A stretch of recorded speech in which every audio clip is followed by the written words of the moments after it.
was acquitted of the double murder, but instead got 16 years for additional charges stemming from the shooting. They were 2 use of a firearm counts and 1 for shooting into an occupied dwelling. Stewart stated an intention of appealing the sentence.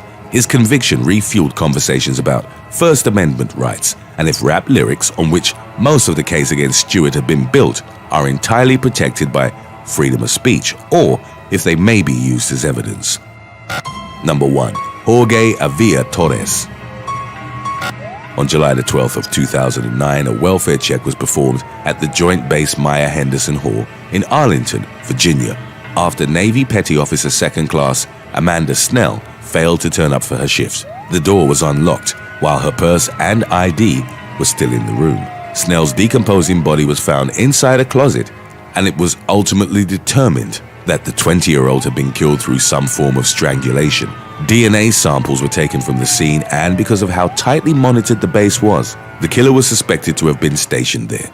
For months, none of the leads had panned out until February of 2010, following the kidnapping of 3 women in Arlington. Their aggressor had taken them at gunpoint and bound them with electrical cords in their Ballston apartment. He then took one of the victims to a secluded area in his SUV, repeatedly choked and abused her before leaving her for dead next to a highway. She survived, as did the others, and they were able to provide the authorities with a description of the vehicle and their aggressor. The information consequently led them to Jorge Avila Torres. He was a Marine who lived at the base just 2 doors down from Snell. A search of his vehicle tied him to the February attack, while his DNA was found to match samples recovered from that crime scene, as well as from the bed sheets in Snell's room. Following Torres' arrest, his cellmate, Osama El Attari, approached the authorities claiming that he'd been bragging about killing Snell. El Attari was serving time for defrauding several banks of an estimated $53 million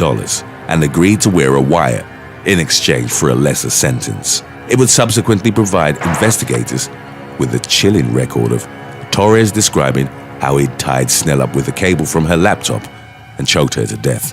The DNA evidence, coupled with the jailhouse confession, was enough to secure a conviction, but the series of gruesome revelations was far from over. After running his DNA through a database, Torres was connected to a horrific 2005 double homicide in his hometown of Zion, Illinois, when he was still in his late teens. The victims had been abused, killed, and their eyeballs had been cut out of their sockets. It's believed that he joined the Marines to lower suspicions. He was sentenced to death for Snell's murder as well as the double homicide, and is currently awaiting execution at USP Terre Haute. Thanks for watching. What would be the first thing you'd do if you won $100 million in the lottery? Let us know in the comments section below.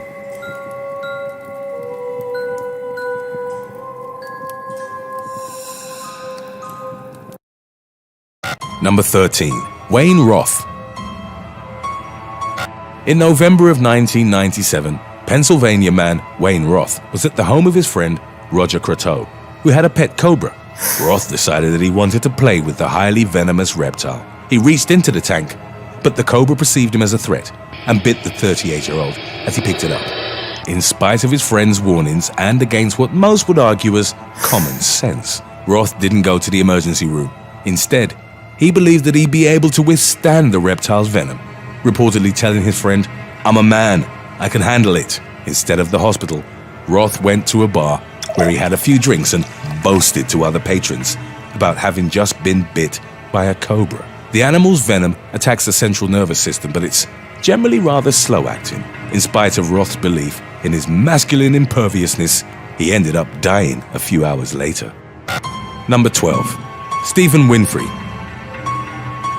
On New Year's Day 2015, British man Stephen Winfrey was hunting for rabbits near his home in Doncaster, South Yorkshire. On January the 2nd, a passerby found the 50-year-old man with half his body sticking out of a rabbit hole. Winfrey's head was inside, while only his legs and torso were visible. The man had been dead for several hours. The ferrets he'd been using to hunt were found in bags, while his dog was discovered tied to a tree nearby. Next to the man's lifeless body was a mound of soil and a dead rabbit. Judging by the scratch marks on the ground, Winfrey had struggled to get out, but his efforts were to no avail. He'd succumbed to asphyxia after sticking his head inside the hole and becoming stuck. Number 11. Daniel Kaluba. On January the 14th of 2021, a teenager from Benadibeli region in the Democratic Republic of Congo died after striking a soccer ball filled with hardened concrete. The team that 18-year-old Daniel Kaluba played for had brought the ball and intended to use it to prank their opponents. However, the players then decided to warm up, using the concrete ball and to test their abilities to kick it. Kaluba called for a header and his teammate passed accordingly. The teenager struck the ball with his head and the impact inflicted severe injuries. Kaluba died as a result, while the player who passed the ball to him reportedly faced charges. Number 10. Quimby Gilotti. On June the 2nd of 1997, teenager Quimby Gilotti died in an accident involving 32 other students from California's Napa High School. They were on a senior class trip to Concord's Waterworld, USA. The students wanted to see how many of them could fit on a single section of the 40-foot-high Banzai Pipeline water slide. By piling into it, they subjected the attraction to weight forces 3 times greater than those for which it had been designed. A section of the slide broke open and twisted upside down as it fell, sending students plummeting to the ground. 18-year-old Gilotti died while over a dozen students were hospitalized as a result of the accident. Number 9. Mauled by Bengal tigers. In May of 1999, 2 elderly German tourists were mauled to death by 3 Bengal tigers at a wildlife park in Spain's Alicante province. The unnamed married couple, both reported as being in their 70s, ignored the warnings issued by staff at Safari El Virgil. The park's safety guidelines stated that visitors should drive on the grounds with their windows rolled up. Signs written in multiple languages informed the couple that they were in a dangerous area and under no circumstances were they to exit their vehicle. Even though their lives were at stake, they still got out of their car. Before long, 3 massive Bengal tigers pounced on them. The felines swiftly inflicted devastating neck injuries, to which the man and his wife would later succumb. Number 8. Explosive selfies.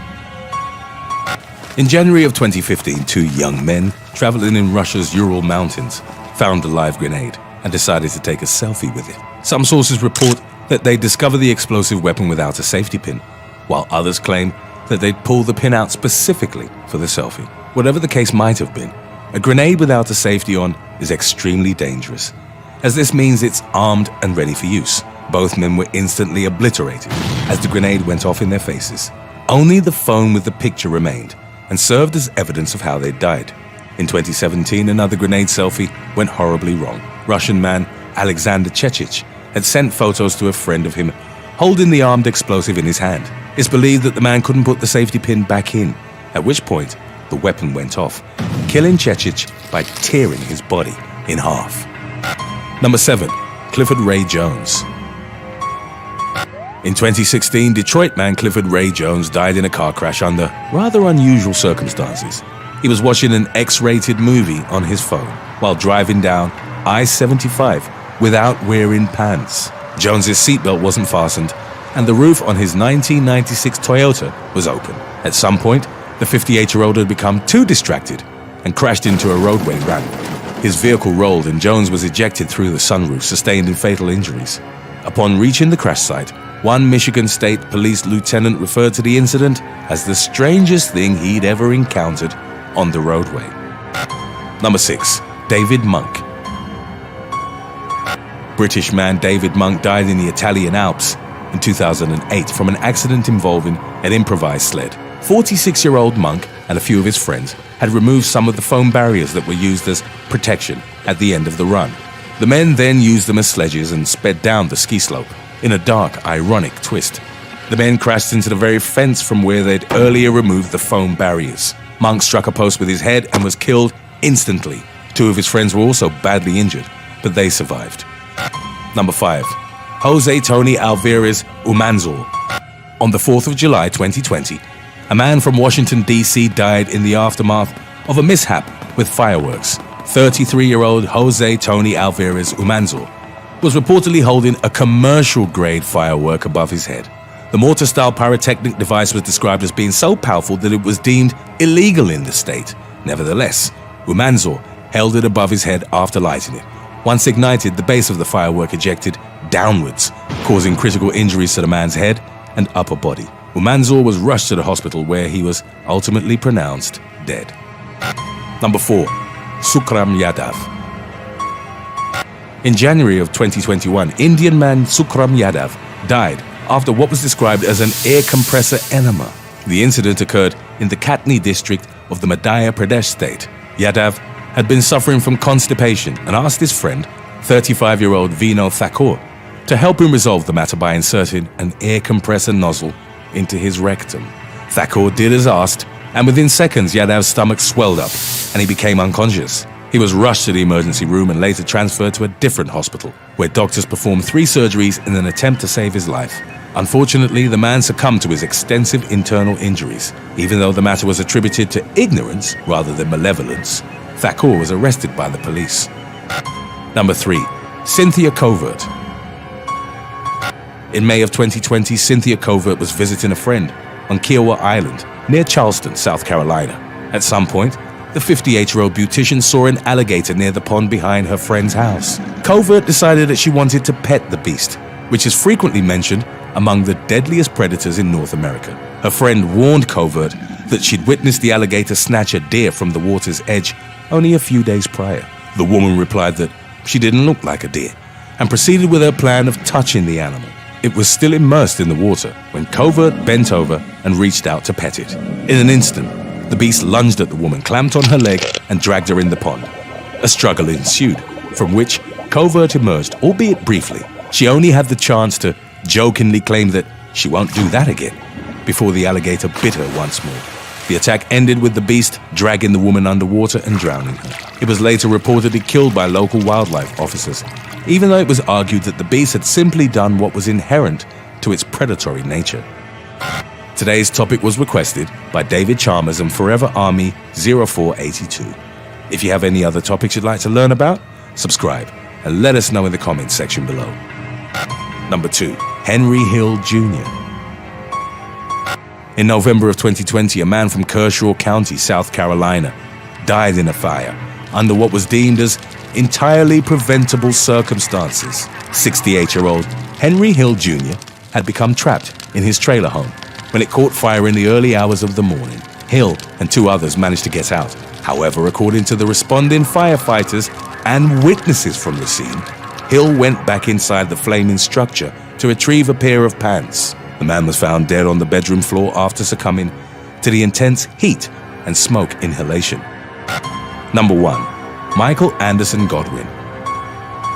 In the 1980s, Michael Anderson Godwin was convicted of murder and sentenced to death via the electric chair. However, that verdict was eventually overturned on appeal, and Godwin was given life in prison in 1983. Still, Godwin would end up dying of electrocution several years later. In 1989, the 28-year-old was sitting on a steel toilet in his cell. At the same time, he was trying to repair a pair of headphones that were still connected to his TV set. Godwin would make the fatal mistake of biting into the cable while trying to split and reconnect it. He sustained a massive electric shock and was found dead in his cell at the Central Correctional Institution in South Carolina. The combination of conducting metal and the frayed cable essentially meant that Godwin had died on an electric chair of his own inadvertent design. Thanks for watching. What's the dumbest thing that you've ever done that caused you physical pain? Let us know in the comments section below.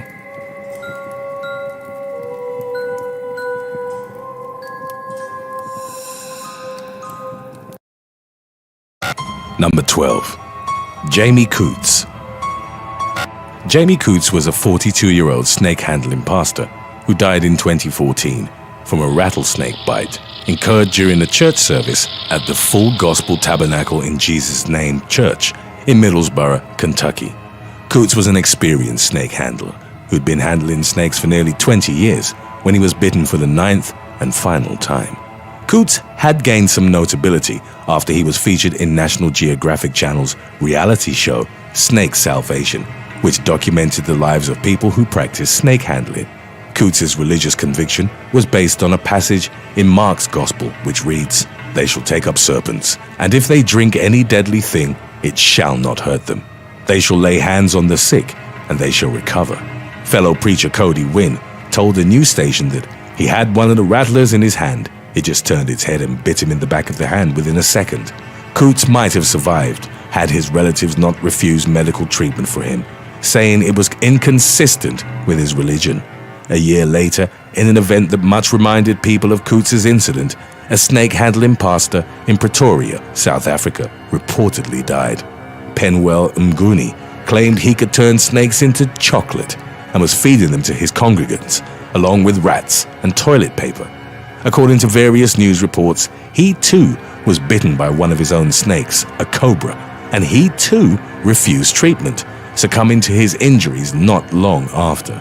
In true miraculous fashion, Mnguni turned out to be alive still after all and was last reported feeding frogs, worms, octopi, and dog meat and blood to his congregants. Number 11. Eric Barcia. In the late 1990s, Virginia man Eric Barcia died in an accident involving a homemade bungee rope. Instead of using a factory-produced shock cord, the 22-year-old fast food worker taped together a number of elastic ropes. The stretchy strands, which typically have hooks at their ends, are normally used to secure objects. Not only was his contraption extremely unsafe, but Barcia also critically miscalculated the length of rope that he needed before going on a railroad trestle. At Lake Ocoting Park in Fairfax County, Barcia tied one end to his foot and anchored the other to the trestle. He then jumped 70 feet, or about twice the height of a telephone pole, towards the pavement below. Since the length of his homemade cord exceeded the distance he traveled towards the ground, Barcia struck the pavement and died on the spot. Number 10. Cedric Jelks. In 2017, Florida man Cedric Jelks faced firearm possession charges after accidentally sitting on his gun. As 38-year-old Jelks got into his car, he forgot that his weapon was on the driver's seat. He unwittingly sat on the firearm, which had been left armed and without a safety on. It discharged, shooting him in the manhood. The incident reportedly occurred outside of his girlfriend's home. Jelks, who was left in agony, rushed into the bathroom, holding his groin, and his girlfriend then drove him to the hospital. He survived, but no updates were released regarding his condition, and it isn't known if he retained the functionality of his privates. Jelks' accident also had severe legal implications, as he'd been convicted of a cocaine-related crime in 2004. As a felon, it was illegal for him to own a gun, meaning that aside from excruciating pain, he also faced time in prison. Number 9. Gary Hoy. On July the 9th of 1993, Toronto lawyer Gary Hoy fell to his death from the 24th floor of his office building. Hoy was given a tour to a group of students and decided to show them a stunt he'd reportedly tried many times before. The 38-year-old told them that the windows of the Toronto Dominion Center were unbreakable, and to prove it, slammed his body against the glass. Like with Hoy's previous demonstrations, the glass didn't break, but unfortunately, he didn't bounce back to safety either. The impact was strong enough to pop the window out of its frame, and Hoy plummeted to his death. A structural engineer who commented on the case for a local media outlet claimed that he'd never heard of a building code that would allow a 160-pound or 72.5-kilogram man to run up against a glass and withstand it. Number 8. Sigurd Eisteinsten. Sigurd Eisteinsten was a 9th century Viking ruler who played a leading role in the conquest of what would later become northern Scotland. He expanded his territory from the islands of Orkney and Shetland into the mainland, and his military exploits led to him being known as Sigurd the Mighty. Towards the end of his reign, he challenged rival Mael Brigti the Bucktooth to battle. They agreed to each bring only 40 men to the confrontation. Sigurd, however, would treacherously come with double the amount of warriors. Mael Brigti was defeated and decapitated, with Sigurd attaching his severed head to his saddle as a trophy. Even though he triumphed over his rival, Sigurd's hubris would echo through the ages. As he rode, Mael Brigti's bucktooth caught him on the leg. The wound became infected and ultimately led to Sigurd's death. Number 7. Bojan Birch. Croatian man Bojan Birch had spent 5 years behind bars in the city of Pula before an additional 8 months were added to his sentence for sending death letters to an ex-girlfriend. About 2 months before he was scheduled to be released, his behavior became increasingly more erratic, to the point that the guards decided to lock him in a rubber-padded cell.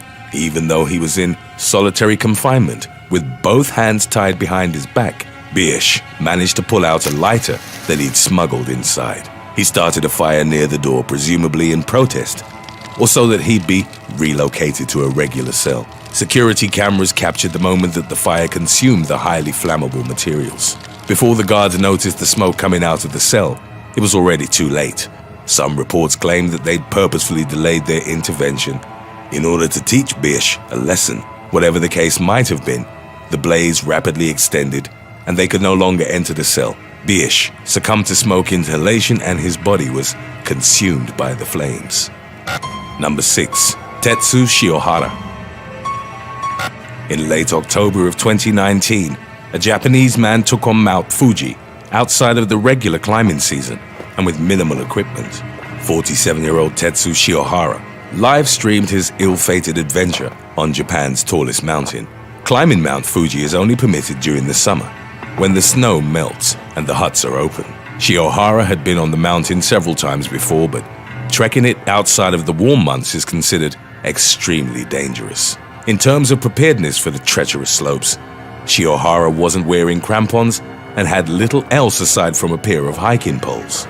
He'd named his livestream, "Let's Go to Snowy Mount Fuji," and a number of commenters online argued that the title itself denoted the level of ignorance with which he approached the climb. At one point, Shiohara claimed that his fingers had gone numb and expressed regrets at not having brought heat packs. Nevertheless, he prioritized filming instead of personal safety and kept heading towards the summit. After a grueling trek, Shiohara was only a few dozen feet from the top. The man passed the safety fence and then told his viewers that he'd reached a dangerous portion.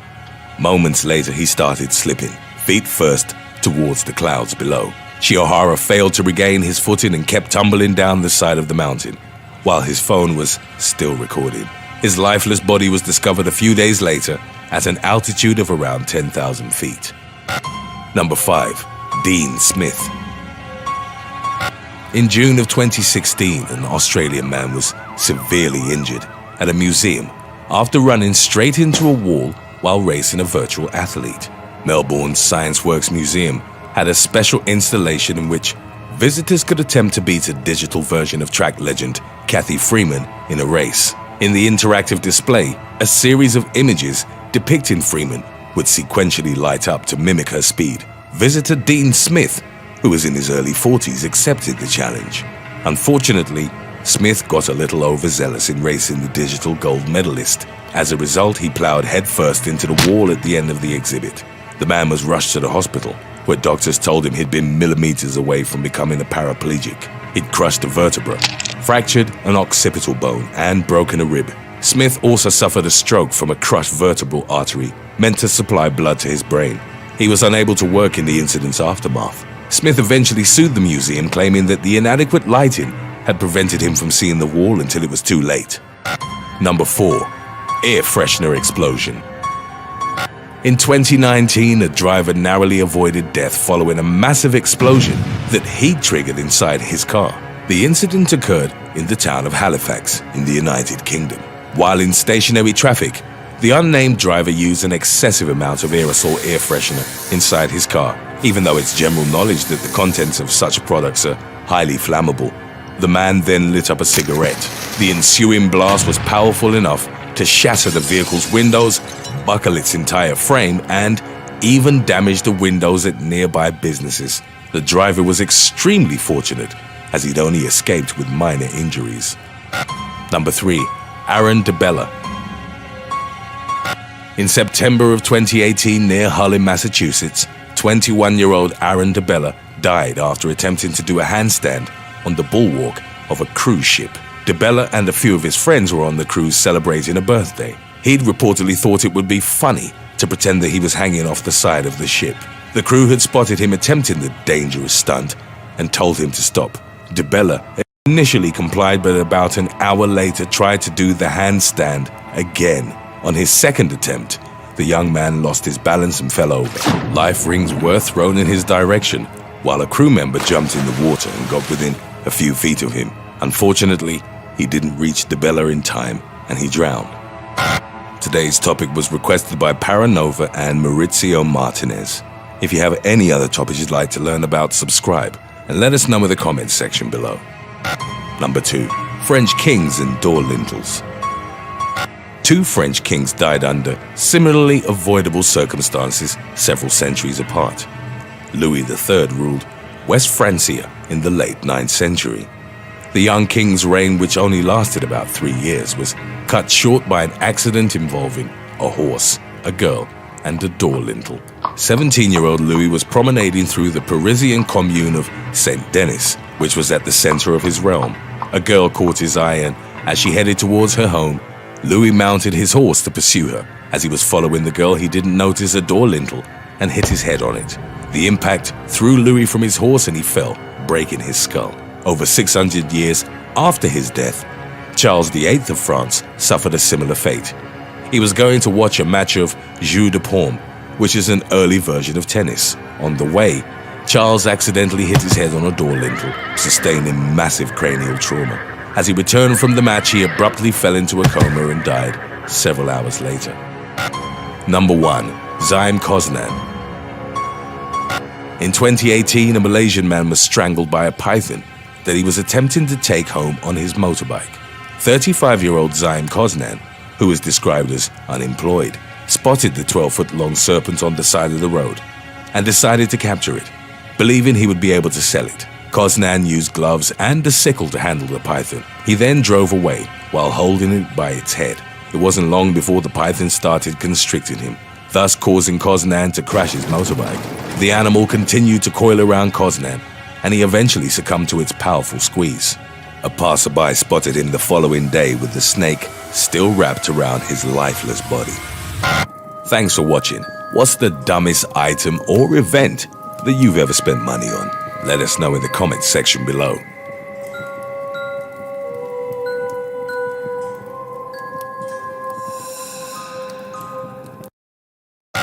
Number 11. Sydney Thoreau. While vacationing in Florida in March of 2021, Sydney Thoreau from Maryland found herself without a key to her room. She was staying at the Pelican RV Resort and, after presumably having lost her key, attempted to get into her room by climbing through a window. Unfortunately, she got stuck going through the window and died from asphyxiation. She was found at 7:30 the next morning and pronounced dead at the scene. No foul play was suspected, and Thoreau's mum said she died doing one of the things she did best, enjoying life. Number 10. Mickey O'Shea. Mum of 3, Charmaine Mickey O'Shea, was living in Australia's Gold Coast when she got stuck digging around inside a charity bin in 2021. She was discovered at 7 a.m. on Easter Monday by someone else intending to donate clothing. Emergency services were called immediately, but O'Shea was pronounced dead upon their arrival. It remained unclear to family and authorities alike what she had been trying to retrieve. O'Shea was killed when her neck and head were caught under the bin's heavy lid. Police classified her death as a result of misadventure and found no evidence of foul play. Number 9. Ella Sankey. In April of 2014, 16-year-old student Ella Sankey from the UK dropped her iPhone while walking her dog.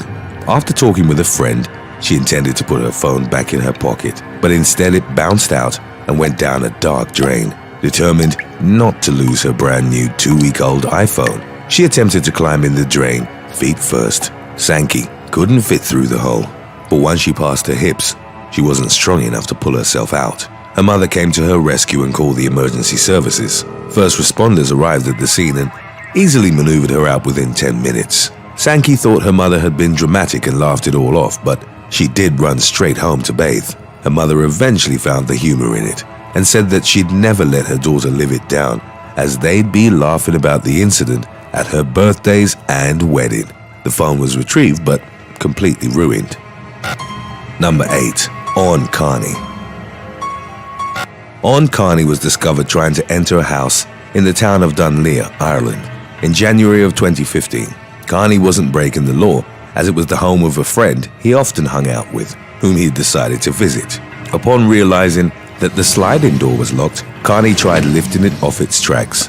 After getting his body partially through, the door slingshot back and violently slammed his head against the frame. He remained in that position for the rest of the night until his friend awoke and found him. His friend attempted CPR, but Carney was unfortunately already dead. A post-mortem analysis reported he died of asphyxiation after the door hit his neck and cut off his air supply. Tributes came flowing in for the local man after reports of his tragic death were made public. Number 7. John Doe. An unusual case was reported in Barcelona, Spain, in May of 2021, when a 39-year-old man was discovered inside the decorative statue of a Stegosaurus. A young boy and his father were checking out the papier-mâché dinosaur when they smelt a strong, foul odor. The man then noticed a slit in one of the back legs of the dinosaur and peered inside, only to see the outline of a body hanging upside down. When the victim was extracted, a phone was found at the bottom of one of the back of the legs, underneath his upturned body. Authorities suspect he'd gotten stuck trying to get it back after dropping it inside. Based on the condition of the victim's body and judging by the time his family had reported him missing, police estimate he had been trapped inside the art piece for 1 to 2 days. Number 6. Ryan Kelly. Shortly after 12:15 on the night of August the 17th of 2020, a police officer on patrol heard muffled screams coming from the outdoor water park of the El Dorado Aquatic Fitness Center in Arizona. The cries were hard to locate, as they seemingly projected over the entire park. It took the officer over an hour to discover that the cause was a voice coming from inside a hollow steel pipe used to support the water slide. Rescuers stayed in muffled contact with the person inside until they fell silent at around 2 a.m. It took them another 5 hours to dismantle the water slide and retrieve the body. The victim was identified as 31-year-old Ryan Kelly, whom the police wrongly reported as homeless. Kelly's family was targeted by a number of internet trolls whilst they awaited answers from the police. It's unclear why the man had gotten into the pipe or why he was in the park at night in the first place. Climbing the pipe would have been a feat in and of itself, while positioning himself in it seemed intentional. Police reports say he had broken in by climbing a security fence and that he'd been on the slide and gone swimming before getting stuck. Number 5. Stephen Winfrey. On New Year's Day 2015, Stephen Winfrey set out to hunt some rabbits in Squirrel Wood Scout Camp near Doncaster, England. Having partaken in the hobby from a young age, it was a routine activity for the 50-year-old, who also brought along ferrets and his dog to help. His family became concerned after he'd skipped lunch with them, and they contacted the police the next day. A park visitor found his body shortly afterwards sticking out of a rabbit hole at a 45-degree angle with his dog still tied up next to him. He was wedged right into the hole with only his legs, torso, and a single hand visibly hanging out. He'd tried to scratch and drag his way out as best as he could, but unfortunately, he ran out of air before he could free himself. An exact time of death couldn't be determined, and the tragic case was put down as a misadventure. Number 4. Victoria Strauss. Ohio State graduate Victoria Strauss got stuck in her car while trying to leave a parking garage in January of 2018. Driving out towards the pay parking kiosk to leave, Strauss dropped her card out her window and cracked her car door open to retrieve it. While bending down, she appeared to accidentally press on the accelerator, trapping her head between the car door and its frame. A security guard found her in the morning and she was pronounced dead at the scene when police arrived at around 5:40 a.m. Security footage showed she'd entered the garage at 11:37 p.m. the night before, and that the incident occurred soon after. A biopsy revealed blunt force trauma as the main cause of death, and that although she had no drugs in her system, her blood alcohol level was 0.221%, significantly higher than the legal limit of 0.08. Number 3. Mildred Bowman and Alice Wardle. Sisters Mildred Bowman and Alice Wardle took a vacation to Benidorm, Spain in July of 2005. The elderly pair were staying at the Levant Club Apartments and shared a room with 2 single Murphy beds attached to a large wooden unit on the wall. One night as they were sleeping, the heavy frame detached from the wall and landed on the sisters, crushing them. They died of asphyxiation, but cuts and bruises on their fingers and hands suggested they both spent hours desperately trying to escape. Their disappearance was noticed quickly when they failed to meet up with relatives on the day after their arrival. The family frantically searched for them for 5 days until resort staff unlocked the room to clean it. A coroner determined they'd most likely been trapped for 3 to 4 days before dying. An investigation into the tragic incident found that there had been no instructions on how to set up the bed and that the screws holding the frame in place were too small for the wall plugs. Nonetheless, when the case was taken to court, the judge absolved the resort owners of any wrongdoing. Today's topic was requested by Wubba Lubba Dub Dub. If you have any other topics you'd like to learn about, subscribe and let us know in the comments section below. Number 2. Cody Caldwell. On November the 26th of 2015, in the small town of Huron in Fresno County, California, a young man by the name of Cody Caldwell tried to burglarize a home. The 19-year-old had come up with a plan of breaking into the house through the chimney, while the homeowner was on a short holiday. What he didn't account for was whether or not he was going to fit, which he didn't. The homeowner returned the following afternoon and didn't remember hearing anything out of the ordinary until he made the decision to light a fire. Caldwell, who was left cooking in the chimney, apparently started screaming while the homeowner rushed to put the fire out. Emergency services were called and Caldwell could be heard lightly breathing and moving inside the chimney. Firefighters had to dismantle the unit to get him out, only to discover that he'd already died. The homeowner didn't recognize Caldwell, but said he'd been burglarized several times recently. The final cause of death was determined to have been smoke inhalation and burns. Number 1. John Edward Jones.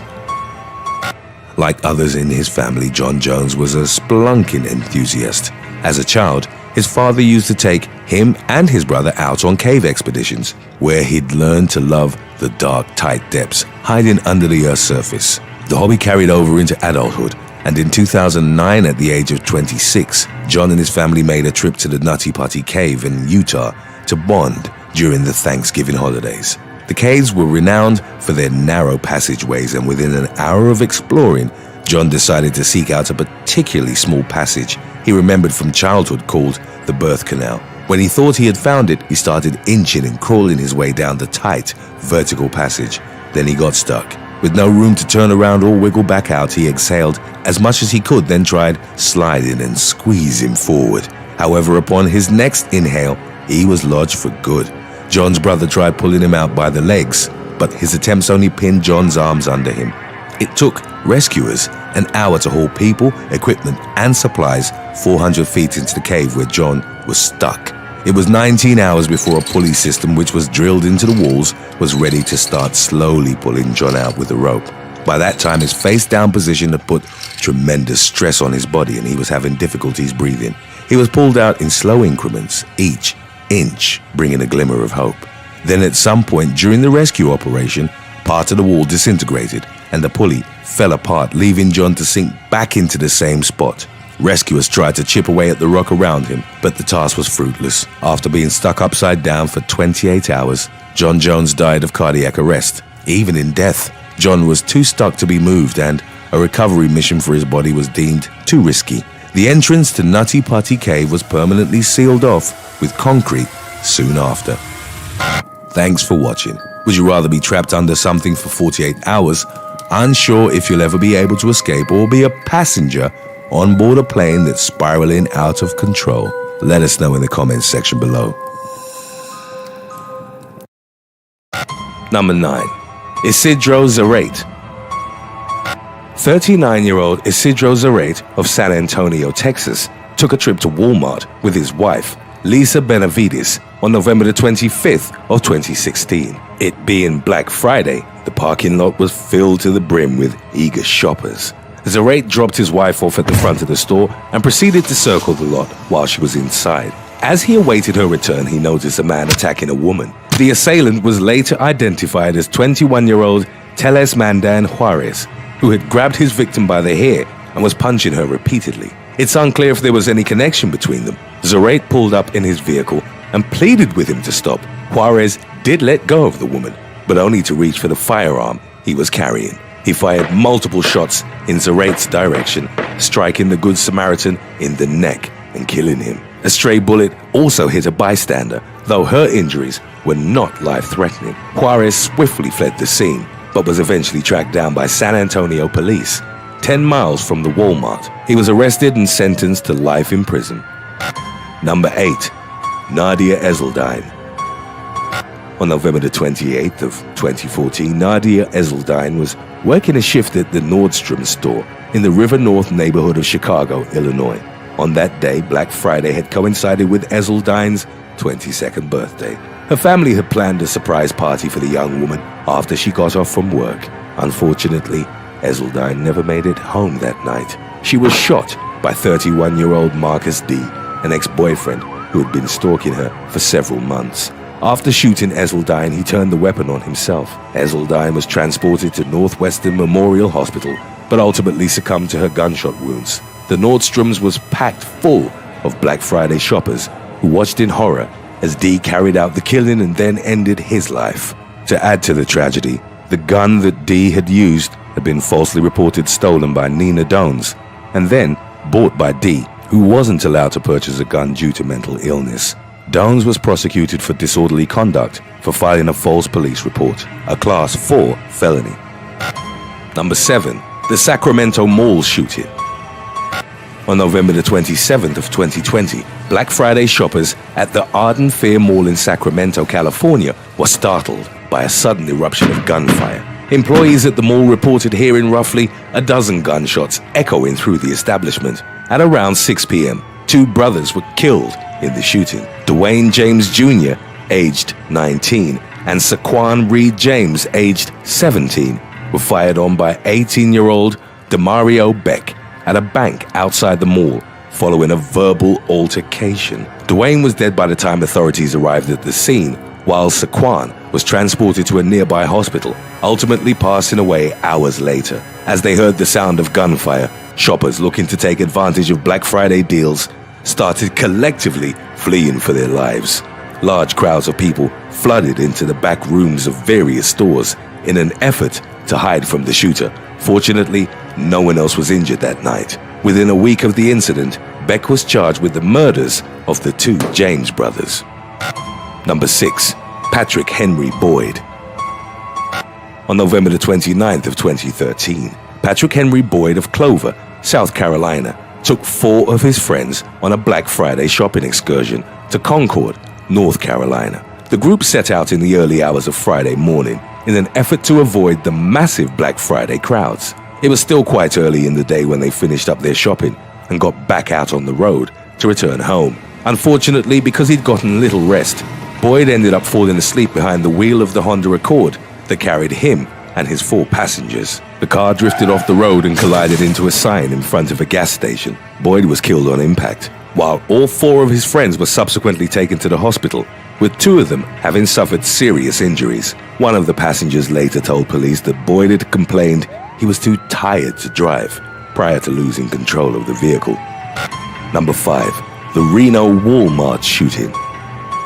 Black Friday shoppers arrived in huge numbers at a Walmart parking lot in Reno, Nevada, on November the 24th of 2016. There was an overflow of cars in the lot, which meant the number of available spaces was low and the tension between frustrated drivers was high. 33-year-old Matthew McGraw became enraged after another car cut him off to claim a parking spot. He got out of his vehicle and angrily confronted the other driver. What started out as a verbal argument rapidly devolved into physical violence, as McGraw proceeded to strike the driver with a metal baton, smashing his windshield and bruising his face. The driver then grabbed his firearm and shot McGraw through the window, killing him. Believing his life to still be in danger, the driver fled the scene, though he fully cooperated with the authorities during the investigation that followed. The police determined that he'd acted in self-defense and they decided not to charge him. Number 4. Nisha and Shital Tandel. Arvind Tandel, a father of 4 from Palo Alto, California, was charged with 2 counts of vehicular manslaughter following a traffic accident that claimed the lives of 2 of his own children. 48-year-old Tandel, his wife, and his 4 daughters aged 12 to 24, were traveling in his Lexus SUV after a busy day of Black Friday shopping. On November the 23rd of 2012, the 4 siblings had been crammed into the back of the vehicle in order for the family's purchases to fit in the middle row. There were only 3 seats in the back, and 24-year-old Nisha and 20-year-old Chital weren't wearing their seatbelts. Tandel, who was driving, had only gotten 3 hours of sleep the previous night and started showing signs of fatigue. He was drifting in and out of the painted highway lanes and gradually grew nearer to the right-hand shoulder. Meanwhile, a California Highway Patrol officer sat in his cruiser, which was parked inside the shoulder. He'd been assisting a couple who was struggling with a flat tire. Tandel's SUV plowed into the rear of the police car and flipped over, rolling as many as 7 times before coming to a halt. Everyone involved in the collision was taken to the hospital with injuries. The police officer was about to exit his vehicle when the crash occurred. Had he done so, he would have undoubtedly been killed, but he instead suffered wounds that weren't deemed life-threatening. Nisha and Chital Tandel were both ejected from the SUV during the accident. The former was pronounced dead at the scene, while Chital passed away at the hospital. Arvind Tandel was charged following his daughter's deaths, but the Santa Clara County District Attorney chose not to seek jail time in the resulting court proceedings. Number 3. Walter Vance. A Target in Logan County, West Virginia, was overrun by Black Friday shoppers on November the 25th of 2011. As the customers stampeded through the store, 61-year-old Walter Vance was caught in the chaos and collapsed to the ground. He suffered from a heart condition and went into cardiac arrest amidst the pandemonium. Even as he lay helplessly on the floor, frantic shoppers largely ignored him. Some even stepped over the suffering man to continue shopping. There were nurses at the scene, and they eventually came to Vance's aid, performing CPR until paramedics arrived. Unfortunately, Vance passed away at the hospital. It's unclear whether his chances of survival would have improved if someone had helped him sooner. Today's topic was requested by Instagram followers Latoya Avon Beauty Shop and Kashima Meow. If you have any other topics you'd like to learn about, subscribe and let us know in the comments section below, or follow us on Instagram and reach out to us there. Number 2. Jemaitai Damore.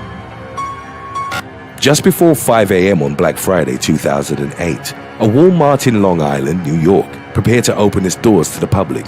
Before doing so, however, store employees formed a human barricade just inside the entrance to preemptively slow down the flow of shoppers waiting on the sidewalk outside. There were roughly 2,000 people in total awaiting Walmart's opening. Once the doors were finally unlocked, the mass of customers spilled into the store, trampling over the helpless employees, fruitlessly trying to slow them down. Among the workers knocked to the ground was 34-year-old Jemaitai Damore, who gasped for air as the reckless mob continued to crush him.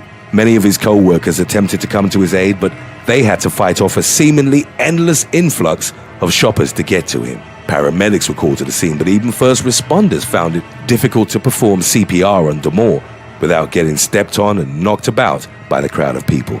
Even after Damore had passed away on the floor of the Walmart, shoppers continued their frenzied search for discounted items. The entrance doors to the store were ripped from their hinges during the rampage, and 4 other people were injured, including a woman who was 8 months pregnant. Police struggled to find any individual they could hold criminally accountable after examining the store's surveillance tapes. Walmart itself was fined a mere $7,000 for failing to provide the store with adequate security measures.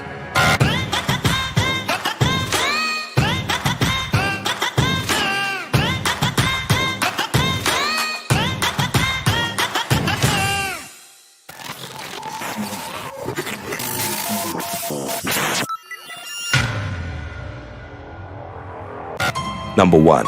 Ashley Harris.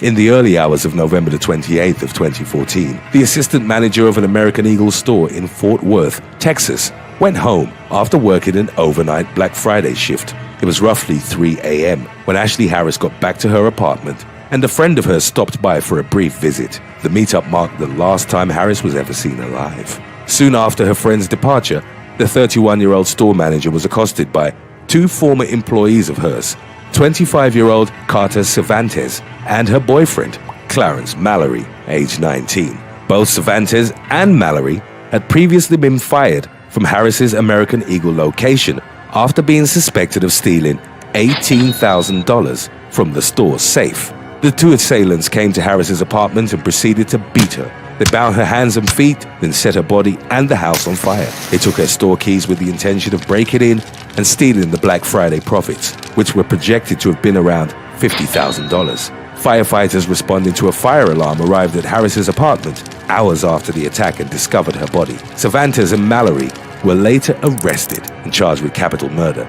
During their trials, Harris's neighbor testified to hearing screams and crashes coming from her apartment that night. He saw a black Infiniti G35, which was later identified as Cervantes' car, driving away from the scene after the door to Harris's apartment had been slammed shut. The two disgruntled former employees were also caught on the American Eagle surveillance CCTV cameras trying to unlock the doors to the store at 2 a.m. the following morning. After it was discovered that Harris's keys had been taken from her apartment, the store changed its locks. So Cervantes and Mallory were unsuccessful in their attempts to gain access to the safe. Both of them were sentenced to life in prison without the possibility of parole. Thanks for watching. Would you rather have to work at a busy store on Black Friday or have to work the graveyard shift at a store in the middle of nowhere? Let us know in the comments below.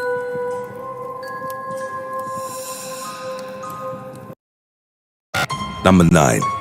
Incident in Houston. In September of 2019, Lachelle Hudgens had just arrived at her apartment complex in southwest Houston when she was approached by a group of 5 men. She tried rolling up her windows, but one of the men reached into her vehicle through the passenger window and tried to grab her purse. Looking back on the incident, Hudgens remembered that she couldn't do anything except scream. The robber told her to keep quiet, but before he could pull the purse away from her, Hudgens reached inside and grabbed her gun. She fired 2 shots, wounding the suspect and causing the others in his group to flee. The man she'd shot, whose identity wasn't released, was later found on the other side of the apartment complex. He underwent surgery for his injuries and faced charges of aggravated robbery. Number 8. Guillermo Medrano Sandoval. In April of 2019, a Colorado man was arrested and charged with murder after shooting a rifle at 2 suspected carjackers. 24-year-old Bryce Fitch took his dogs outside his Denver home at around 4 a.m. when he saw a man and a woman trying to break into his truck. It was at that point that Fitch retrieved an AR-15 variant from his home. As he came out, the pair got into their own vehicle and started driving towards him with the front door still open. According to Fitch, he fell over and the firearm discharged. The car stopped further down the road, at which point Fitch fired 2 more shots at its occupants, one of which shattered the rear window, as he was reportedly afraid they'd come back to harm him. Later in the day, 26-year-old Guillermo Medrano Sandoval was found dead from a gunshot wound to the chest in a car in Aurora. The authorities connected the 2 cases, and Fitch was arrested on first-degree murder charges. Colorado's Make My Day law, written and signed in 1985, was created to offer homeowners protection from intruders. They're allowed to use deadly force, but only if their lives are threatened while inside the house. A homeowner cannot, however, shoot an intruder to protect their property. Fitch's trial is ongoing. Number 7. Brad LeBlanc. On June the 30th of 2021, a 12-year-old boy from Louisiana fatally shot an armed invader who was threatening his mother. The victims' identities weren't released, but the intruder was reported as 32-year-old Brad LeBlanc. The incident took place near Clinton, where LeBlanc forced the boy's mother inside her home at gunpoint. The preteen, fearing for his mother's life, then grabbed a hunting rifle and shot LeBlanc, inflicting critical injuries to which he eventually succumbed in a local hospital. 2 other suspects were arrested in connection to the robbery. One of them was Jonathan Barker, charged with second-degree murder as well as principal to aggravated burglary and principal to aggravated kidnapping, while the other accomplice, Jennifer Bond, was charged as an accessory after the fact. In the aftermath, the East Feliciana Parish Sheriff described the 12-year-old as a hero for protecting his mother. According to the latest updates on the case, he wasn't charged in the shooting. Number 6. Andrea Miller. On July the 22nd of 2014, Andrea Miller and her boyfriend Gus Polly Adams broke into the home of an elderly man in Long Beach, Southern California. When 80-year-old Tom Greer returned to his house, he found the couple, both in their late 20s, ransacking it. Greer would later tell the police that it was the fourth time his residence had been burglarized. Miller and Adams beat and threw Greer to the ground, inflicting bruises, cuts, and a broken collarbone. Nevertheless, the homeowner managed to retrieve a small caliber handgun from his bedroom, causing the intruders to flee through the garage and into an alley. Miller reportedly yelled, "Don't shoot me, I'm pregnant, I'm going to have a baby." Greer heard the woman's pleas and by his own account, shot her anyway, twice in the back. When interviewed by the police, he claimed that he had no regrets about his actions as he'd done what he had to do. Miller died in the alley and the coroner would later report that she wasn't pregnant.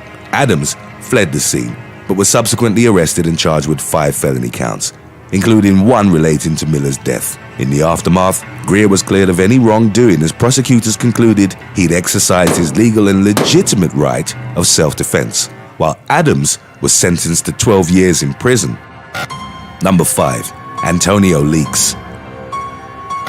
In September of 2016, a woman defended a home in Gwinnett County, Georgia, from 3 armed intruders, killing one of them in the process. 36-year-old Chinese-American woman Chen Fengju, a local restaurant manager, was staying with a housemate at a Spring Drive home when the incident occurred at around 4 a.m. 3 men forced their way into the residence, looking for cash and valuables. Chen initially tried alerting the police, but the call didn't go through. She then took her handgun, which was reportedly a gift from her husband, which she'd only used once before at a firing range. While still in her nightclothes and with the cell phone pressed to her ear, she engaged the burglars in a shootout. The men tried to return fire, but Chen was unwavering in her defense of the home and kept shooting at them, even as bullets were whizzing past her. One of the burglars, desperate to escape the home, ran through a glass pane.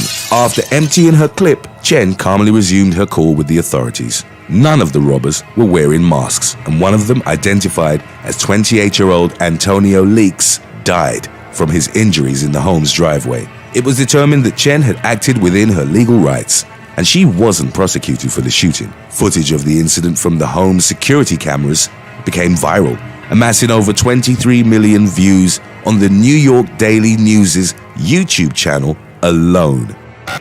Number 4. Joshua Flanagan. In January of 2021, while at home with friends in Fort Smith, Arkansas, 28-year-old Kelsey Dampier realized that her cell phone was missing. She was reported to have pulled a purple .38 caliber handgun and vowed to kill whoever had taken her property. Dampier used an app to track down the phone, which led her to father of 3, Joshua Flanagan. She found him at his home, a different Fort Smith address than the one from where her phone had been taken. An argument ensued through which Dampier reportedly realized that he had it. Flanagan had prior arrests for theft and burglary, while his brother, Richard, had been shot dead at a suspected drug house in 2020. In the argument, Dampier brandished her handgun and shot 37-year-old Flanagan in the stomach once before she calmly walked away. He was rushed to a local hospital where he was later pronounced dead. In the aftermath, a woman who was a mother to one of Flanagan's children argued that he could have bought the stolen phone from a third party and was ultimately blameless in the incident. It's unclear if Flanagan and Dampier knew each other. Witnesses picked the shooter's photo out of a lineup and she was arrested on first-degree murder charges. For the extreme act of vigilantism, she was given a prison sentence of 35 years. Number 3. Jose Antonio Reyes Bermudez. In December of 2018, a man was shot outside a Miami Beach car wash as he was attempting to steal a luxury Mercedes SUV. Surveillance footage captured 48-year-old Stephen Lott running after his G-Wagon as it started to pull away.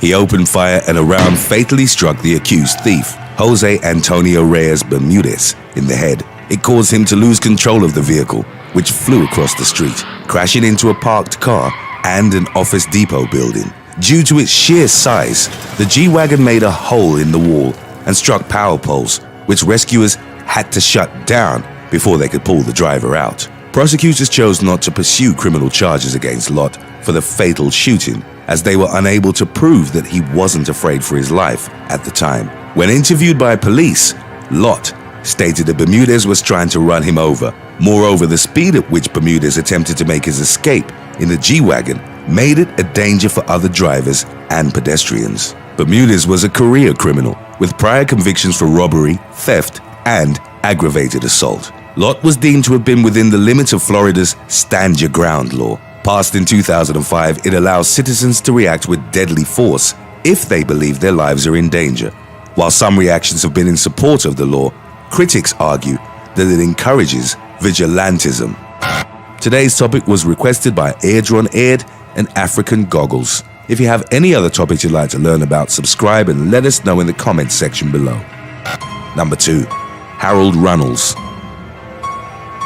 In February of 2021, 82-year-old Herbert Parrish and his wife, Lois, aged 79, heard a knock on the door of their South Carolina home. It was a man later identified as 61-year-old Harold Runnels, who told Lois that he was looking for a little white chihuahua. The woman replied that she hadn't seen the animal, but as she tried to close the door, Runnels burst inside, pulled out a large knife, and started attacking her and her husband. Looking back on the incident, Herbert remembered, "I felt we're gone. He's going to kill us and take what he can take."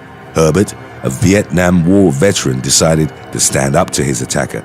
He took a shotgun that he had hanging on a wall next to the door. He repeatedly struck Runnels in the face as hard as he could with the weapon's handle. Herbert would later tell a media outlet he believed he'd struck the intruder at least 10 times until he was unconscious. Both Herbert and Lois recovered from the injuries they sustained in the attack. Harold, who lived close to their home and whom they'd seen around the neighborhood, was taken to a local hospital where he was pronounced dead. Number 1. Eric Hood.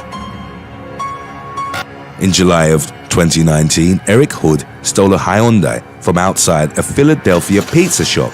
As 54-year-old Hood drove off, 3 children aged 7 months, 1, and 5 were still in the car. Their 25-year-old mother had been visiting the father of 2 of the children who worked at the pizza shop. Their identities were not revealed by the authorities. Hood encountered traffic further down the road, and the parents caught up with him at a red light. The father pulled Hood out of the car and started beating him.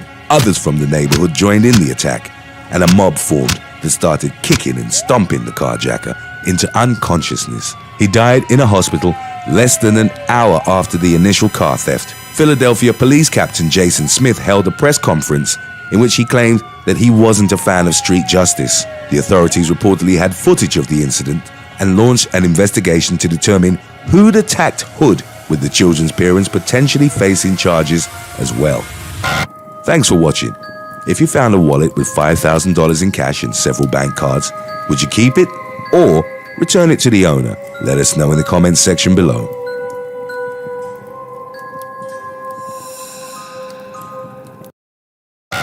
Number 9. Michael Breyer. In the early 2010s, actor Michael Breyer, known for his role in the Ugly Betty series and Step Up 3D, was struggling with money and a waning career. It's believed that these aspects caused him to suffer a horrific mental breakdown. In 2010, Breyer used a 3-foot ceremonial Freemason sword to kill his mother, 55-year-old Yannick. The police were called to the woman's Brooklyn apartment after neighbors reported screams coming from the residence. They claimed having heard Breyer repeatedly shouting, "Repent," as well as Bible verses. Officers entered the apartment and were forced to use a taser on him. They found Yannick kneeling in a blood-splattered bathroom. She had nearly been decapitated after being repeatedly struck with the sword. Breyer would later claim that he'd done God's work and that he hadn't killed his mother but the demon inside her. Following a psychiatric evaluation, he was charged with second-degree murder and criminal possession of a weapon. Number 8. Lil Kim. On September the 19th of 2005, Lil Kim began serving a 366-day prison sentence at a federal detention center in Philadelphia for her conviction on charges stemming from a 2001 shootout outside a New York City radio station. The shootout happened after Lil Kim's entourage crossed paths with a rival rap group, Capone and Noriega, as they were leaving the WQH2-FM or Hot 97 radio station. Years earlier, Foxy Brown, a female rapper from the Capone and Noriega group, had insulted Lil Kim in her song Bang Bang. When confronted about the insult by Lil Kim's entourage outside the studio, the shooting started. One man was hurt and several people were arrested. Kim hadn't fired, but in an attempt to cover for her own entourage in court, Kim had perjured herself, and she was convicted on 4 counts of perjury and 1 count of conspiracy. Because Kim confessed to her crimes and admitted that she had lied to a grand jury, she was sentenced to 366 days as opposed to the maximum of 20 years that the offenses carried. Number 7. Salman Khan. Once considered Bollywood's top leading man and one of the most commercially successful Indian actors in history, Salman Khan was convicted of culpable homicide only to have the charges against him dropped in mysterious circumstances. While driving his car under the influence of alcohol, Khan crashed into a bakery in Mumbai in 2002. A homeless person who was sleeping on the pavement outside the establishment was killed after being run over, and 4 others were injured. Police Constable Ravindra Patil was part of Khan's security detail. He was a prime witness in the case and the only one who could have secured Khan's homicide conviction. Patil was reportedly pressured by the police and Khan's lawyers to change his initial statement that the actor had been driving the car while inebriated.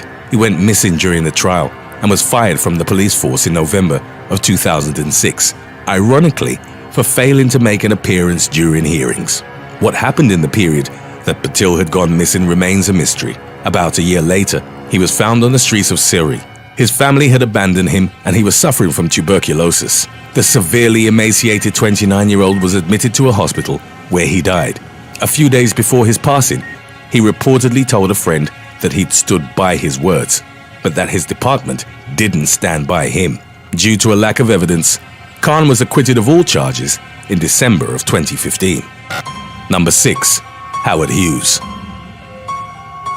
In the late 1920s, eccentric billionaire Howard Hughes gained fame in Hollywood by using his vast fortune to produce big-budget films. His celebrity status would reach greater dimensions for his work in aviation. His Hughes H-1 Racer was the last aircraft built by a private individual to set the world speed record. While at the top of his international fame, Hughes was involved in a 1936 car accident that, in contrast to other aspects of his life, received very little media coverage. On July the 11th, he fatally struck a pedestrian with his car in Los Angeles.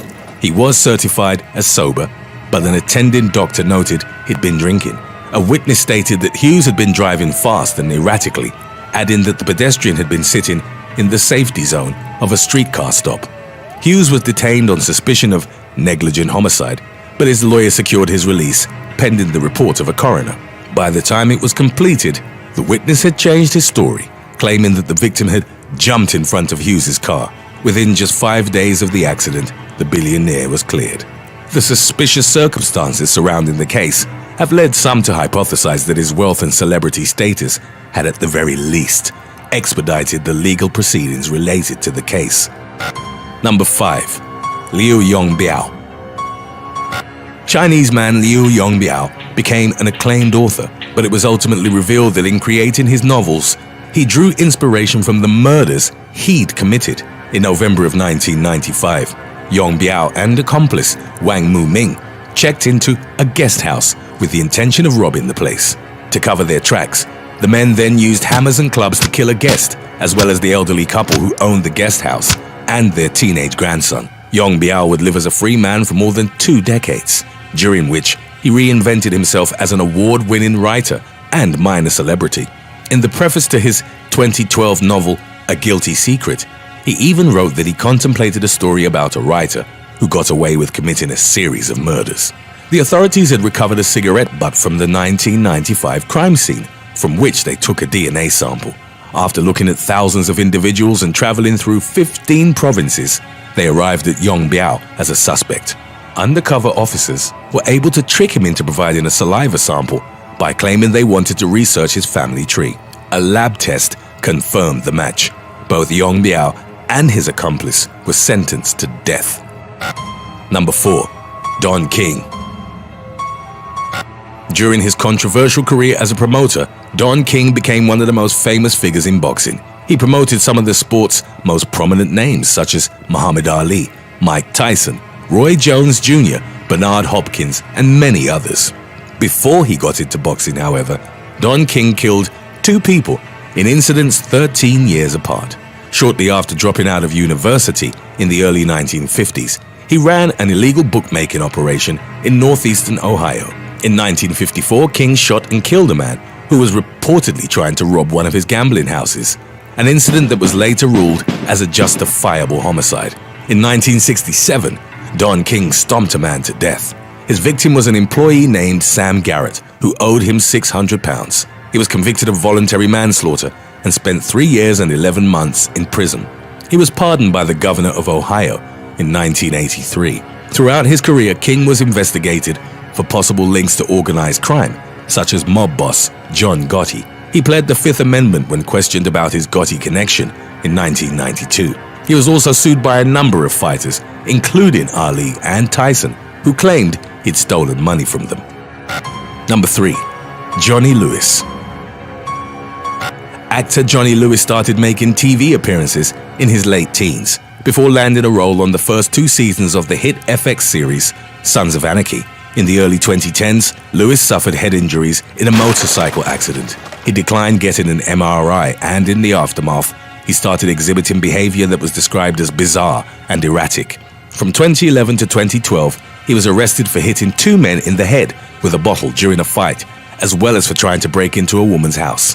He was released in September of 2012, but a parole officer expressed grave concerns that he'd continue to be a threat to the community. 5 days later, Lewis killed his landlady, 81-year-old Carol Davis, by strangling her with his bare hands and striking her in the head. He also killed her pet cat. Lewis jumped a fence to an adjacent house where he assaulted the homeowner and a house painter. He then returned to Davis's property where he fell or jumped to his death from the patio roof or garage. No drugs or alcohol were found in his system, and the sudden spurts of violence were attributed to an undiagnosed psychological disorder. Today's topic was requested by Jawa2 and WeAct. If you have any other topics you'd like to learn about, subscribe and let us know in the comments section below. Number 2. Big Lurch.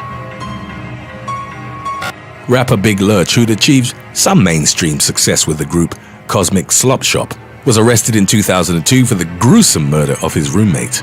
The rapper, born Antron Singleton, was living with 21-year-old Tanisha Isis and her boyfriend at an apartment in LA. A friend found Isis at the residence with her chest torn open and her lungs ripped out. A 3-inch blade had broken off and become embedded in her shoulder bone. There were also teeth marks on her lungs and face. The witness saw Singleton standing in the street. He was unclothed, covered in blood and staring blankly at the sky. After the 26-year-old was arrested, a medical examination found pieces of human flesh in his stomach that weren't his own. Singleton claimed that he and the victim's boyfriend had smoked PCP the day before and blamed the murder on psychosis induced by the drug. The insanity defense didn't hold up, and Singleton, who would be known as the Cannibal Rapper, was sentenced to life in prison. The victim's mother filed a wrongful death lawsuit against him and his record label. It claimed that the label had provided him with the drugs in order to purposefully trigger violent behavior, so that he'd be more marketable as a gangster rapper. Number 1. O.J. Simpson. Orenthal James Simpson, known as O.J. or The Juice, is often mentioned among the greatest running backs in NFL history, but his illustrious career was overshadowed by his infamous murder trial. In 1994, Simpson's ex-wife, Nicole Brown, and her friend, Ron Goldman, were found stabbed to death outside the former's LA condo. Simpson, who had a history of physically abusing, stalking, and threatening Brown, became the main suspect in the case. On June the 17th, TV stations interrupted the NBA Finals, and millions watched a live broadcast of a lengthy police chase with Simpson's white Ford Bronco. It was driven by his longtime friend, former NFL player Al Cowlins, who was later acquitted. Simpson's trial was one of the most controversial and widely publicized events in American history. There was massive DNA evidence against him, including his blood recovered from the scene, which was verified by 3 separate laboratories with no discrepancies found. Building a case on DNA evidence was still a novelty at the time. Simpson's high-profile legal team, led by Johnny Cochran, was able to convince the jury that the samples had been corrupted, planted, or mishandled. In the context of racial tensions that permeated the US, the defense suggested Simpson had been framed. Cochran focused his attention on a bloody glove retrieved from the scene, which he claimed had been planted by a racist LAPD officer. While still wearing a pair of latex gloves, Simpson tried on the glove and its pair during the trial, but they didn't fit, prompting Cochran to famously utter, "If it doesn't fit, you must acquit." On October 3rd of 1995, the jury reached a not guilty verdict. In a 1997 civil suit initiated by the victims' families, Simpson was ordered to pay $33.5 million for their wrongful deaths.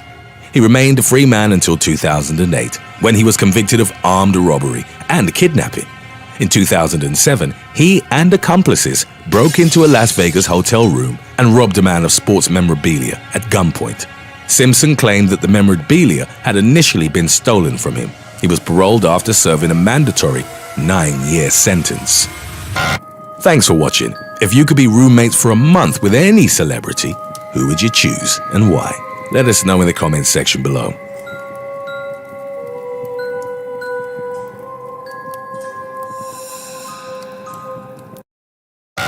Number 6.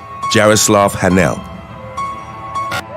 In January of 2020, officers and firefighters arrived at a home at the far end of the famed Waikiki Beach to a crime scene that grew progressively more chaotic. 69-year-old Jaroslav Hanel, originally from the Czech Republic, reacted with extreme violence upon learning that plans to evict him were finally set in motion. For years, Hanel had been living for free at a property owned by 77-year-old Lois Kane in an upscale neighborhood on Hibiscus Road. In exchange for his work as a handyman, neighbors described him as paranoid and unhinged. He would allegedly harass visitors, chase cars down the street, rig barbecues to blow thick smoke into their windows, and film them with a GoPro mounted on his hat. He repeatedly refused to leave the property, even though several neighbors had had restraining orders against him since 2014. It's believed that Hanel sought revenge after his eviction notice was handed down. His rampage began on January the 19th with the killing of Kane.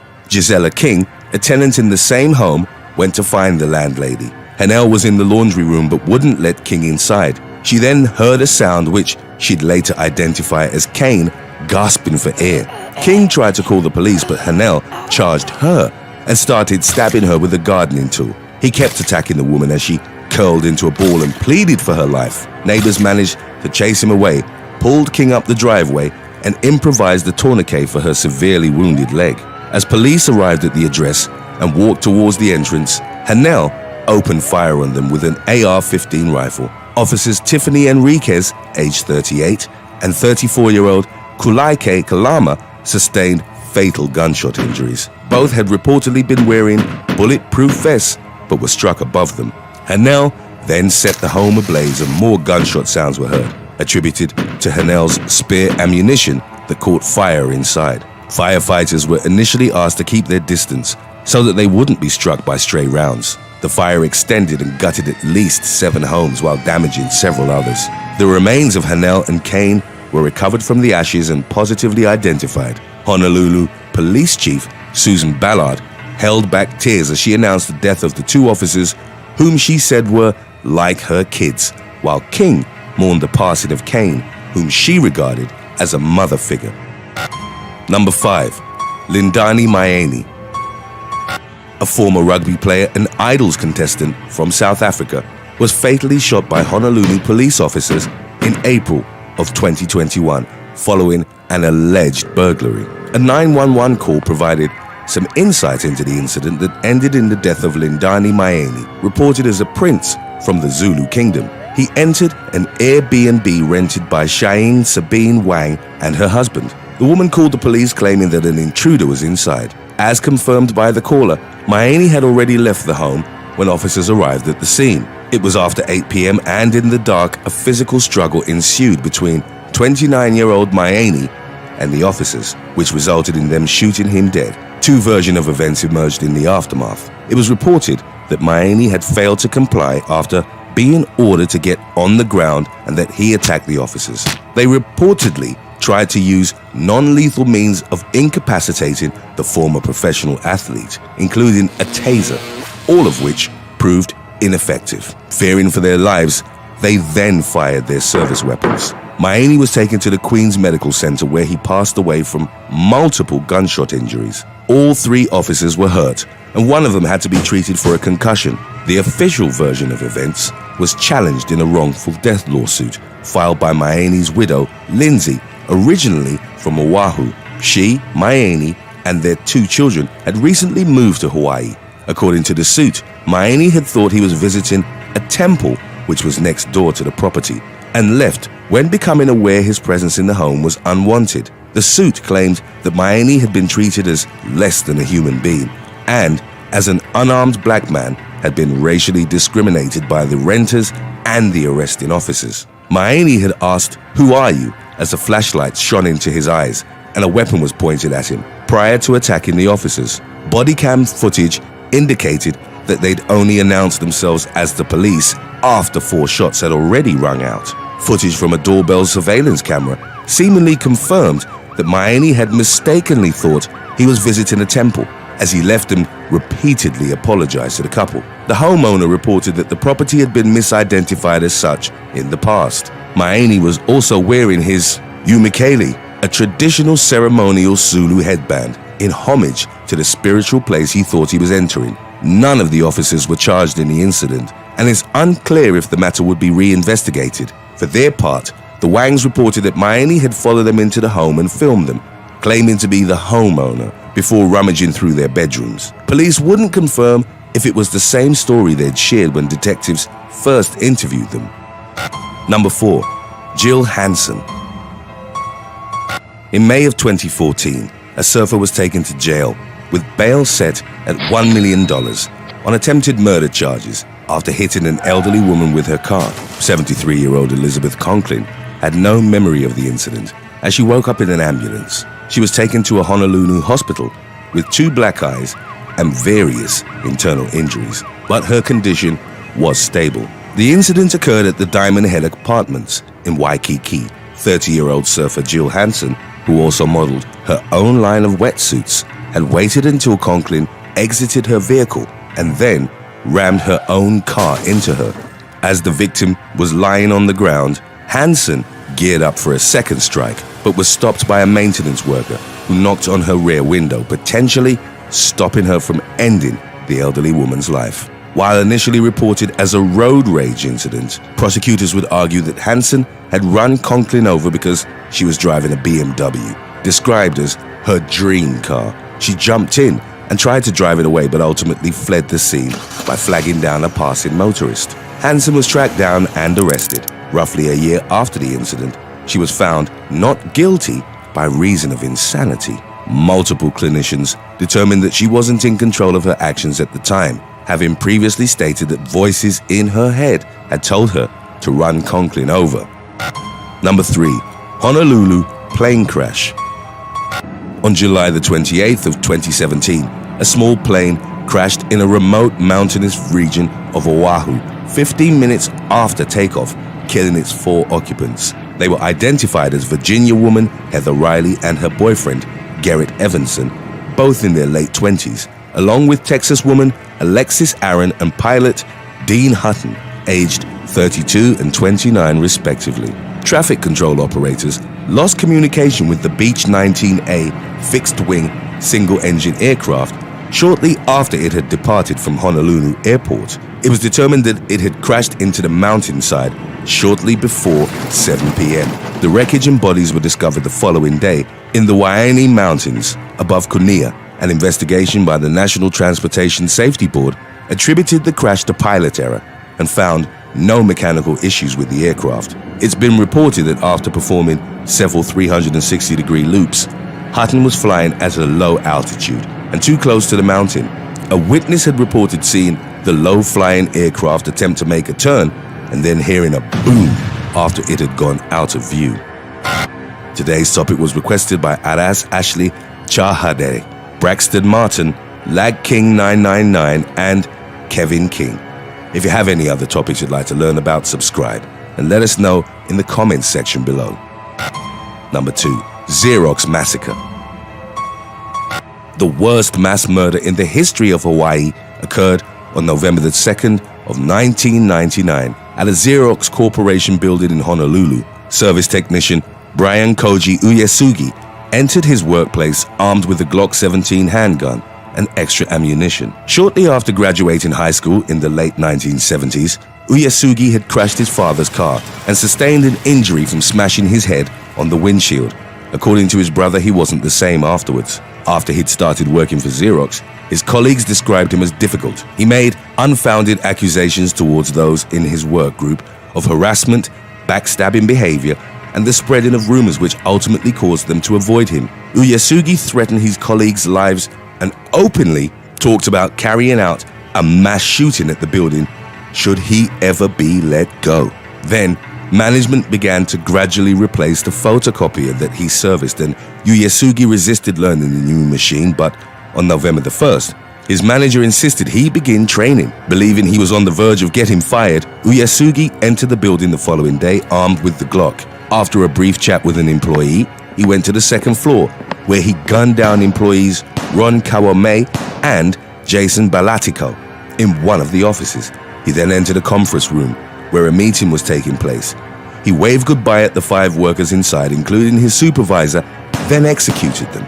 The shooter's rampage resulted in the death of 7 colleagues with ages between 33 and 58. Uesugi fled in a company van and was arrested near the Hawaii Nature Center in Makiki after a 5-hour standoff with the police. In the aftermath, the police revealed he had 25 firearms registered in his name. During his trial, doctors determined that he fulfilled the criteria for schizophrenia, but he was deemed competent to stand trial. Hawaii doesn't have the death penalty, and in 2000, the Honolulu-born killer was sentenced to life in prison with a minimum of 235 years served, the longest sentence ever ordered for a Hawaii inmate. Legislation was passed at state level in the massacre's wake that required doctors to reveal the mental state of people looking to buy guns. Number 1. Honolulu Strangler. The Honolulu Strangler, Hawaii's first known serial killer, terrorized the paradisiacal city in the mid-1980s but was never brought to justice. Active between 1985 and 1986, the Strangler was responsible for the death of at least 5 women. The first victim was 25-year-old Vicky Gale Purdy, the wife of an Army helicopter pilot, who was supposed to meet her friends and go clubbing in Waikiki on May the 29th of 1985. She was last seen alive at around 12 a.m. by the taxi driver who'd driven her back to her car. Purdy's lifeless body was found the following morning in an embankment at Kihei Lagoon. Her hands were bound behind her back and she'd been abused and strangled to death. The following 2 victims were Regina Sakamoto and Denise Hughes, who were killed following the same modus operandi in January of 1986. On February the 5th, a serial killer task force was put together in collaboration with the FBI and the Green River Killer Task Force. The Honolulu Strangler was determined to be an opportunistic killer who didn't stalk his victims, but instead preyed on vulnerable women when they were alone at bus stops or other locations. Evidence suggested that to avoid detection, he carried out his crimes in the back of a light-colored van. 2 more killings followed.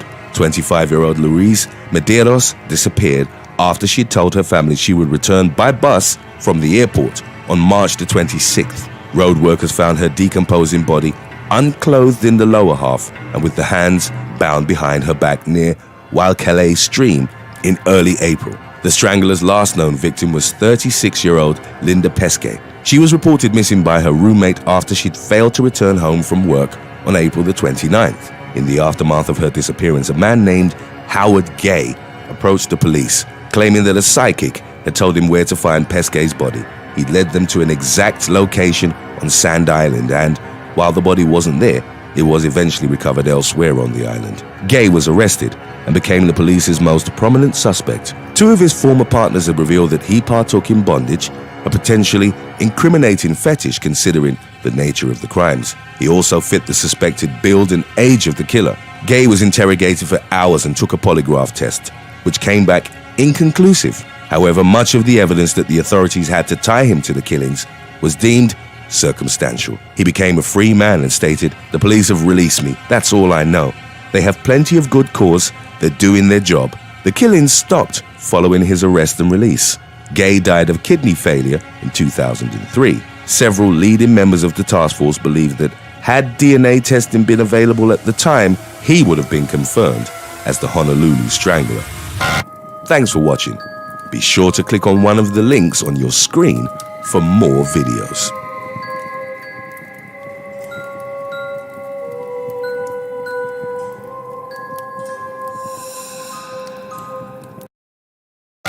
Number 7. Leticia Estacio. In November of 2019, former Rochester City Court Judge Leticia Estacio was sentenced to 180 days in jail for violating the terms of her probation. Estacio's legal troubles had started with a DWI in February of 2016, which resulted in a crash on Interstate 490 near Mount Read Boulevard in the state of New York.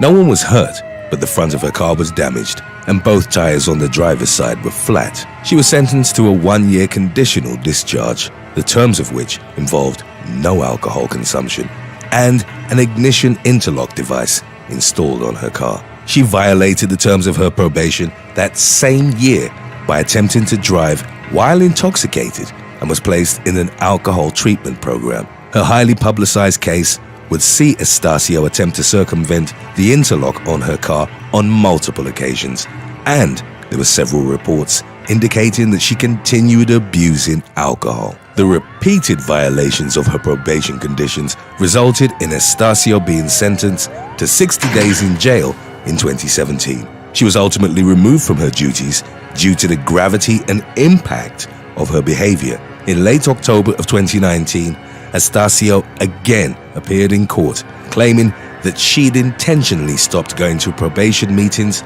so that she could get in front of a judge and argued that the sentence she was serving was illegal. Ontario County Court Judge Lisa Toole told Estacio that her actions reflected she did what she wanted whenever she wanted, which Toole stated she wouldn't tolerate as she handed her the 6-month sentence. Number 6. Teresa Brennan.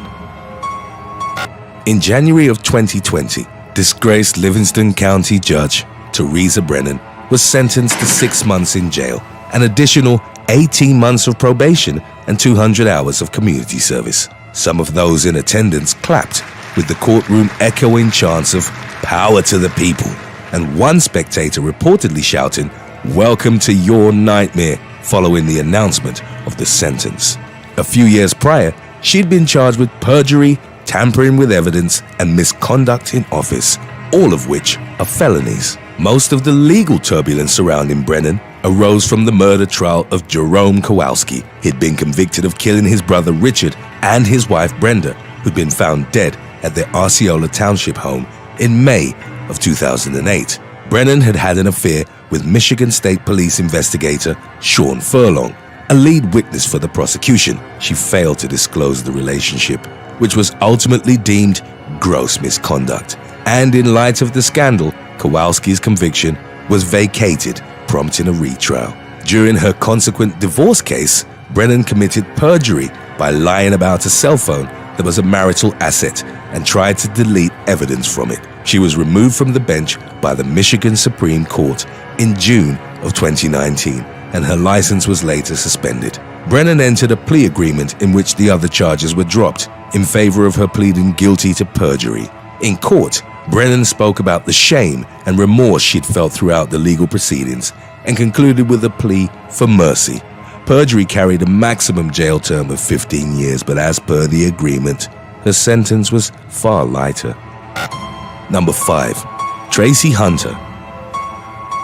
Former Hamilton County Juvenile Court Judge Tracy Hunter had to be dragged out of the courtroom at her 2019 sentence execution hearing as she went completely limp when her 6-month jail sentence was pronounced.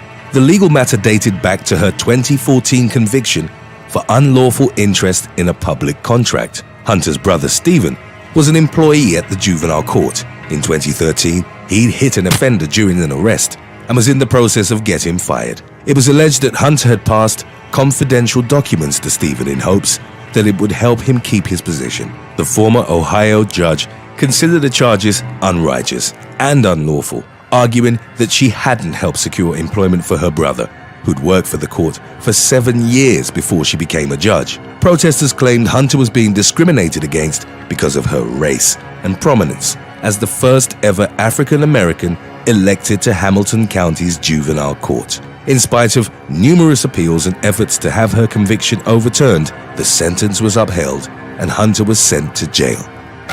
Number 4. Thomas J. Maloney. Throughout the years, multiple media outlets have named Thomas J. Maloney as the worst judge in history. He was brought down as part of Operation Greylord, a joint effort by multiple agencies including the FBI, the Criminal Investigation Division of the IRS, and the Internal Affairs Division of the Chicago Police Department. The operation targeted corruption in the judiciary system of Cook County, Illinois, a scandal in which Maloney became the most prominent figure. Maloney was a boxer in his youth before becoming a lawyer in the early 1950s. He established underworld connections and even secured payment to a judge for a murder acquittal. The Illinois Supreme Court named him a judge in 1977, and he quickly established a reputation as a man who could be bribed regardless of the case's gravity. The Chicago Tribune would describe him as the first and only Cook County judge to have rigged murder cases for cash. For several years, he'd managed to maintain a public image of unwavering toughness as a judge, while consistently receiving bribes and even treating defendants harshly if they didn't pay him. As Operation Greylord slowly gathered evidence against him, Maloney was indicted in 1991, much to the surprise of everyone in Cook County. Some of his most egregious rulings included the acquittal of hitman Lenny Chow and other members of the On Leong Mafia in a murder case dating back to 1981, just 4 years after he'd taken the bench. In exchange for a bribe of roughly $5,000, Maloney acquitted Owen Jones of felony murder for beating a man to death with a pipe during a burglary. He was instead sentenced to voluntary manslaughter, which cut his sentence down to 9 years instead of 20 for murder. Maloney was also on the verge of interfering in a case involving 2 members of the El Rucan street gang, accused of a double homicide, but eventually pulled out after discussing bribery terms with one of the gang's generals. In some cases, bailiff Lucius Robinson, who later testified against him, had acted as the bagman for Maloney and was later replaced by the judge's friend and fellow lawyer Robert McGee, who also cooperated with the authorities. For his crimes, Maloney served 12 years in prison from 1994 to 2007. Number 3. Mark Ciavarella and Mark Conahan. The Kids for Cash incident of 2008 is one of the most prominent and publicized scandals involving judges to have occurred in recent years. Mark Ciavarella and Mark Conahan were judges at the Luzerne County Court of Common Pleas in Pennsylvania. They were found guilty of accepting money in exchange for imposing unusually harsh adjudications on youths in order to increase the occupancy of for-profit juvenile detention centers. Conahan used his position to stop funding towards the county's public detention facility and instead sent juvenile defendants to for-profit facilities that had been newly built. In exchange for kickbacks from those who owned and operated the facilities, he agreed to generate at least $1.3 million in annual receivables, which would be supported by the taxpayers. What this basically meant was that he, like Ciavarella, was illegally paid to send as many defendants to the facilities as quickly as he could without arousing suspicion. Lawyers from Philadelphia's non-profit Juvenile Law Center, whom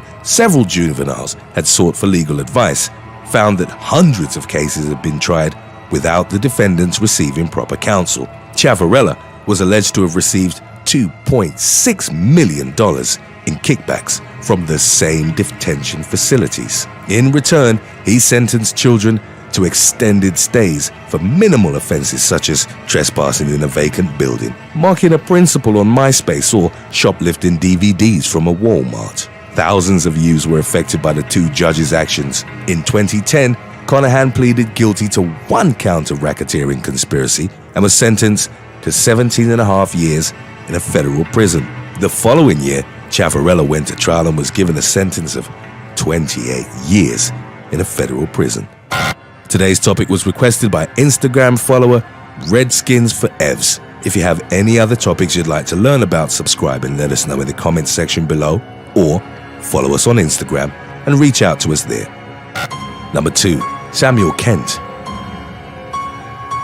From 2003 to 2007, case manager Kathy McBroom suffered repeated abuse at the hands of her boss, Samuel B. Kent, a Texas federal judge in the Galveston division. A former high school athlete described as a larger-than-life figure, Kent wielded immense power in the city, referring to himself as the Lion King or the Emperor of Galveston. He took advantage of his position to have his way with McBroom during her employment, believing she'd be too intimidated to report him. In one incident on March the 23rd of 2007, he called her to his chambers and asked for a hug. She reluctantly accepted after telling him it was inappropriate. When the mother of 3 got close to him, the judge pulled her bra and blouse up, then started touching her inappropriately. He forced her head towards his crotch while explicitly telling her, as she struggled, what he wanted to do to her. The sound of footsteps outside the room interrupted them, and McBroom left the chambers crying. While working for Kent, she'd experienced 15 to 20 incidents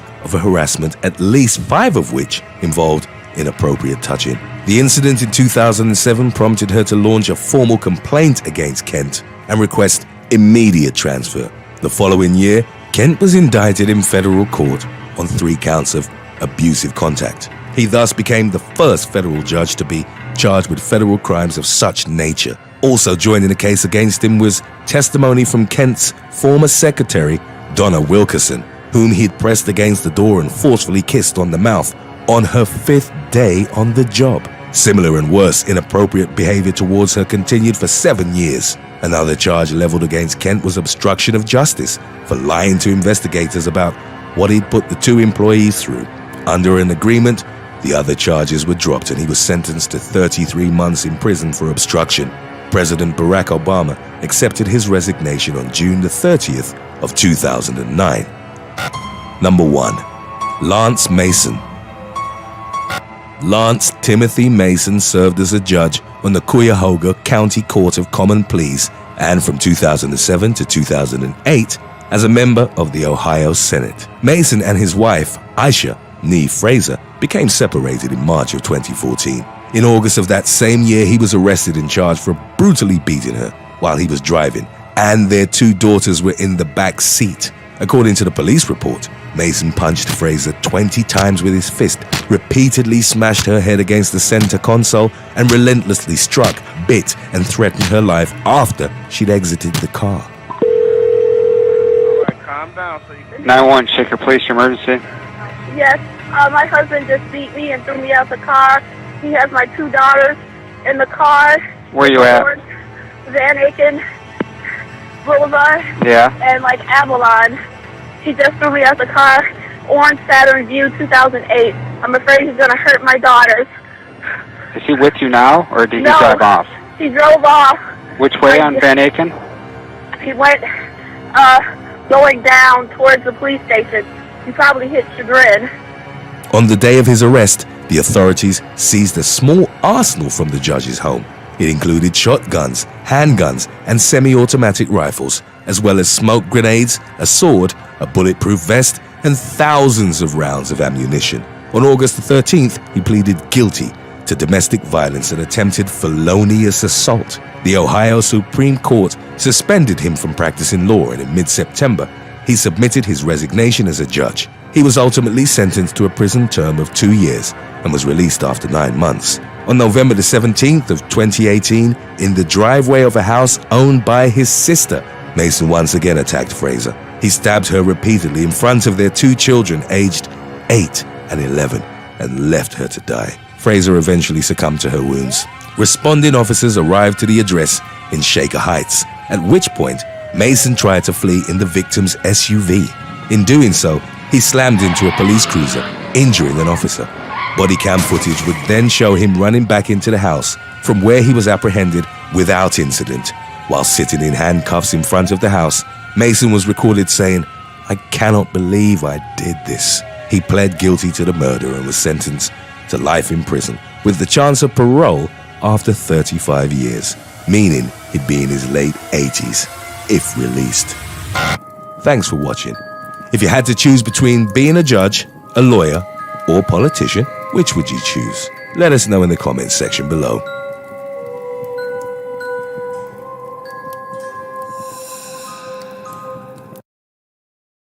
Number 9. Jenalicia Lawrence. On July the 18th of 2020, a 34-year-old man refused to argue with his estranged girlfriend, believing that he was avoiding conflict. However, confrontation was the sole purpose of 29-year-old Jenalicia Lawrence when she showed up at the unnamed victim's home in Shreveport, Louisiana. Facing his complete refusal, the woman pulled out a gun, shot him, and fled the scene. Police patrol officers, who responded to reports of a shooting, found the man lying on the sidewalk, fighting for his life. He'd suffered a single gunshot wound and was taken to the hospital, where doctors performed life-saving surgery on him. Lawrence's criminal action sparked a police hunt that lasted several days, but she eventually turned herself in. She's expected to be charged with attempted murder in the 2nd degree. Number 8. Emma Jane Magson. A night out in Leicester, England, ended in disaster for 26-year-old James Knight. On March the 27th of 2016, he and his 28-year-old girlfriend, Emma Jane Magson, were in a cab, going home after a night of drinking. They began arguing so intensely that the driver asked them to get out of the vehicle. They started walking as they continued to fight, and at some point, Knight pushed Magson into a parked car, making her fall to the ground. The argument continued after they arrived at Magson's apartment. At some point during their escalating confrontation, the woman grabbed a steak knife and stabbed her boyfriend through the chest, inflicting a wound 4.5 inches deep. She then waited 45 minutes to call the emergency services. The neighbors were reportedly awoken by Knight as he was screaming that his heart was bleeding. When Magson finally called the emergency services, she lied to the dispatcher about the gravity of her boyfriend's wounds and didn't mention that she'd stabbed him. Ambulance, tell me exactly what's happened. I don't know. My boyfriend's here and he's making weird noises. Right, what was he doing to make... What? I don't know. He's got a lot of blood in him. James, look at me, please. Do you want an ambulance to come and take him to the hospital? I don't know. I don't know if there's something up with him or he's just playing me about. Is his eyes open at all? Is he awake? Well, to be honest, it looks like he's sleeping, but it ain't how he normally sleeps because I live with him, so it ain't how he normally sleeps, that makes sense. Right. It looks like he's had a fight with someone. We'll get someone sent over to him. It's been arranged. I mean, it might take a while, so I do apologise. It's bank holiday weekend and we're getting absolutely... No, that's fine. Don't worry about it. You've been out drinking all night? Yeah, but I'm a bit honest, I think he took some drugs. I just think he's too... Cordelia years in defense. Knight eventually died, and even though she claimed to have acted in self-defense, Magson was sentenced to 17 years in prison. Number 7. Cordelia Farrell. It's getting worse and worse, and one of us is going to end up dead. 38-year-old Cordelia Farrell told police officers after being arrested for the assault of her 36-year-old boyfriend, Wayne Coventry. The British couple had been involved in what their friends and family described as a toxic relationship. In September of 2019, Farrell attacked her lover, allegedly dragging him by his testicles and biting his private parts. 1 month later, Coventry and Farrell got into an argument at the home of the former's brother in Bromsgrove, Worcestershire. As the fight got heated, Farrell grabbed a kitchen knife and stabbed her partner to death, piercing his chest and puncturing his aorta. The horrific scene happened in front of their friends, who later said they saw the woman grinning as she was pulling the knife out of the man's chest.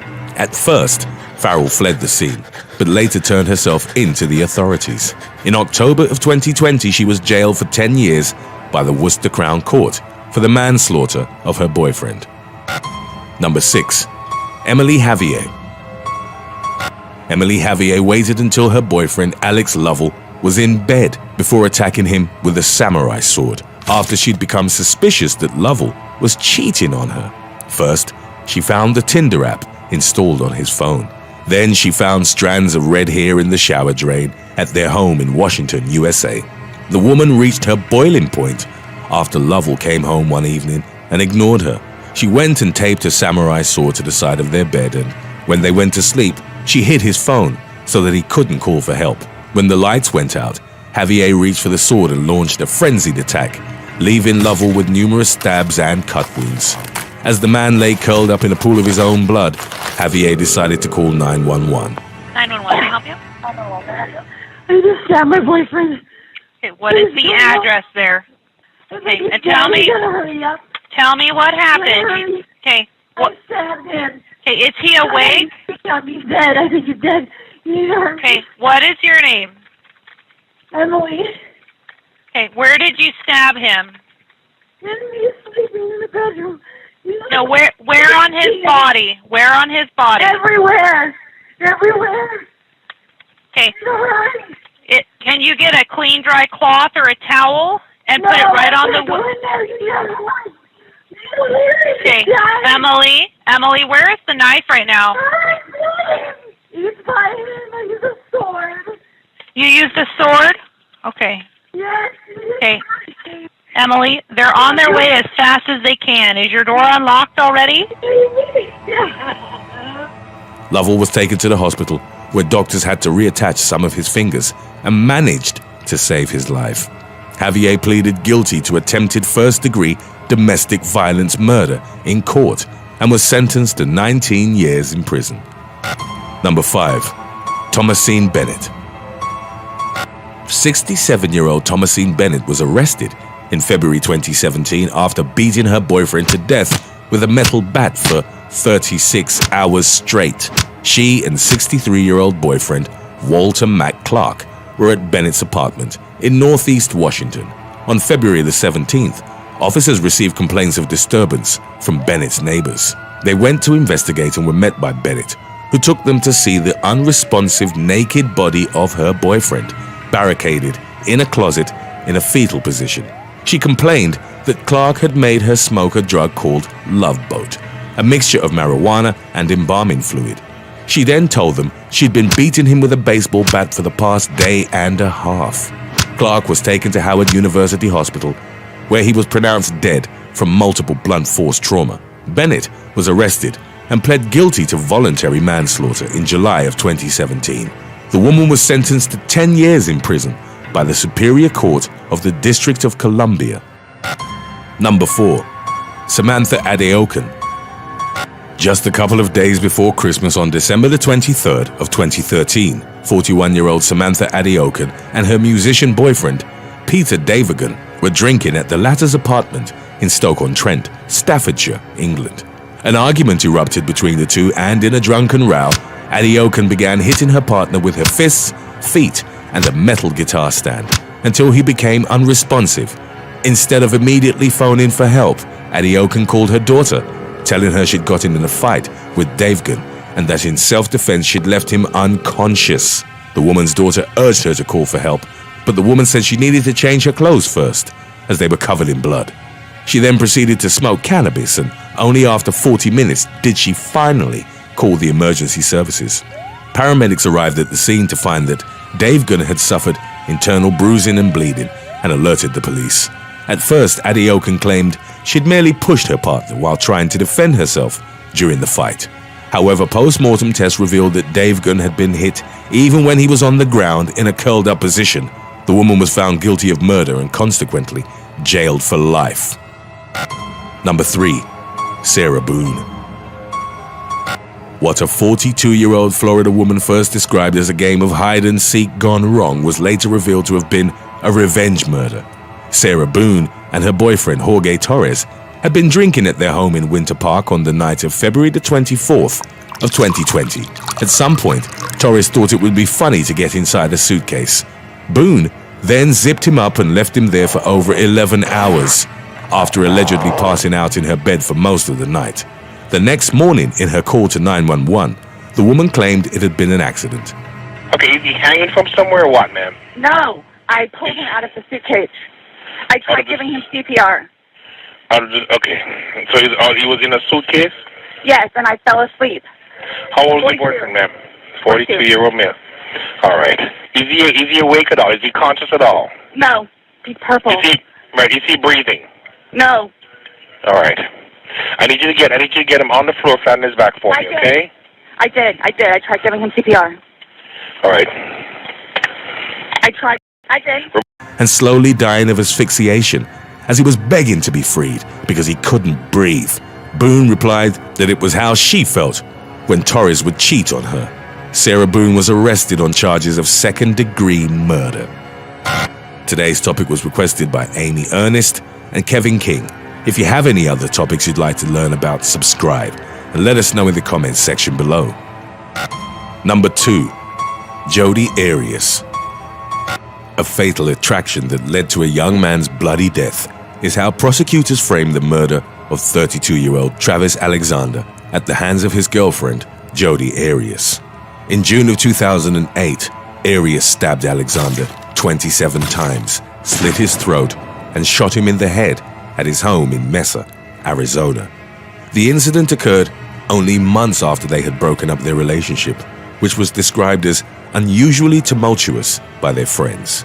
In early 2008, Alexander told some of his acquaintances that he'd ended things with Arias after around a year of relationship. However, it's believed that they'd continued to see each other in secret solely for intercourse.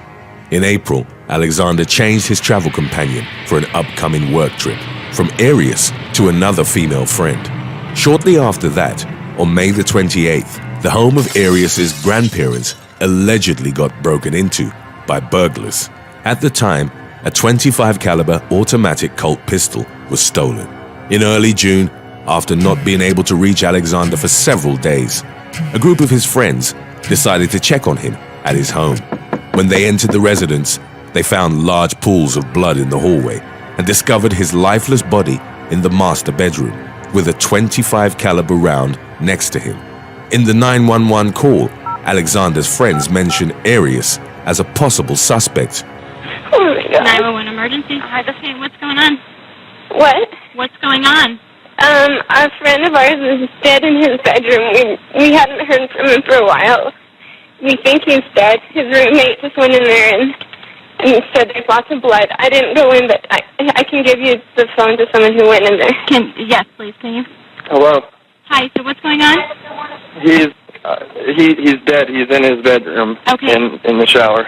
Okay, how did this happen? Do you have any idea? No, we have no idea. Everyone's been wondering about him for a few days. She said that there was blood. So is it coming from his head? Did he cut his wrist? It's all over the place. Okay. He has an ex-girlfriend that's been bothering him and following him and slashing tires and things like that. Her name is Jodi. Well, I'm just going to keep you on the phone until officers arrive. Either officers or paramedics arrive, okay? Okay, I think I can hear the sirens. The woman was arrested a month later and initially pled not guilty. She admitted to killing Alexander 2 years later, claiming it had been in self-defense. However, following several years of trials and appeals, Arias was sentenced to life in prison without the possibility of parole. Number 1. Unnamed Moroccan woman. After a 7-year relationship with her boyfriend, a 30-year-old Moroccan woman experienced a moment of insanity when the man told her he was going to marry another woman. In the summer of 2018, the man's brother declared him missing after visiting the couple's home in Al Ain, United Arab Emirates, to ask his girlfriend about his whereabouts. The woman said she'd kicked him out of their home and that she didn't know where he was. About 3 months later, in November, the brother claimed to have found a human tooth inside the woman's blender. DNA tests confirmed the tooth belonged to the missing man and his lover was arrested. During questioning, she denied any involvement at first, but later confessed to the murder, claiming she wanted revenge for financially providing for him during their relationship. After killing him, she cut up his body and asked a friend to help her dispose of it. She confessed to using a blender to mince her partner's flesh, cooking it with machbouz, a traditional dish, and serving it to a group of Pakistani construction workers from a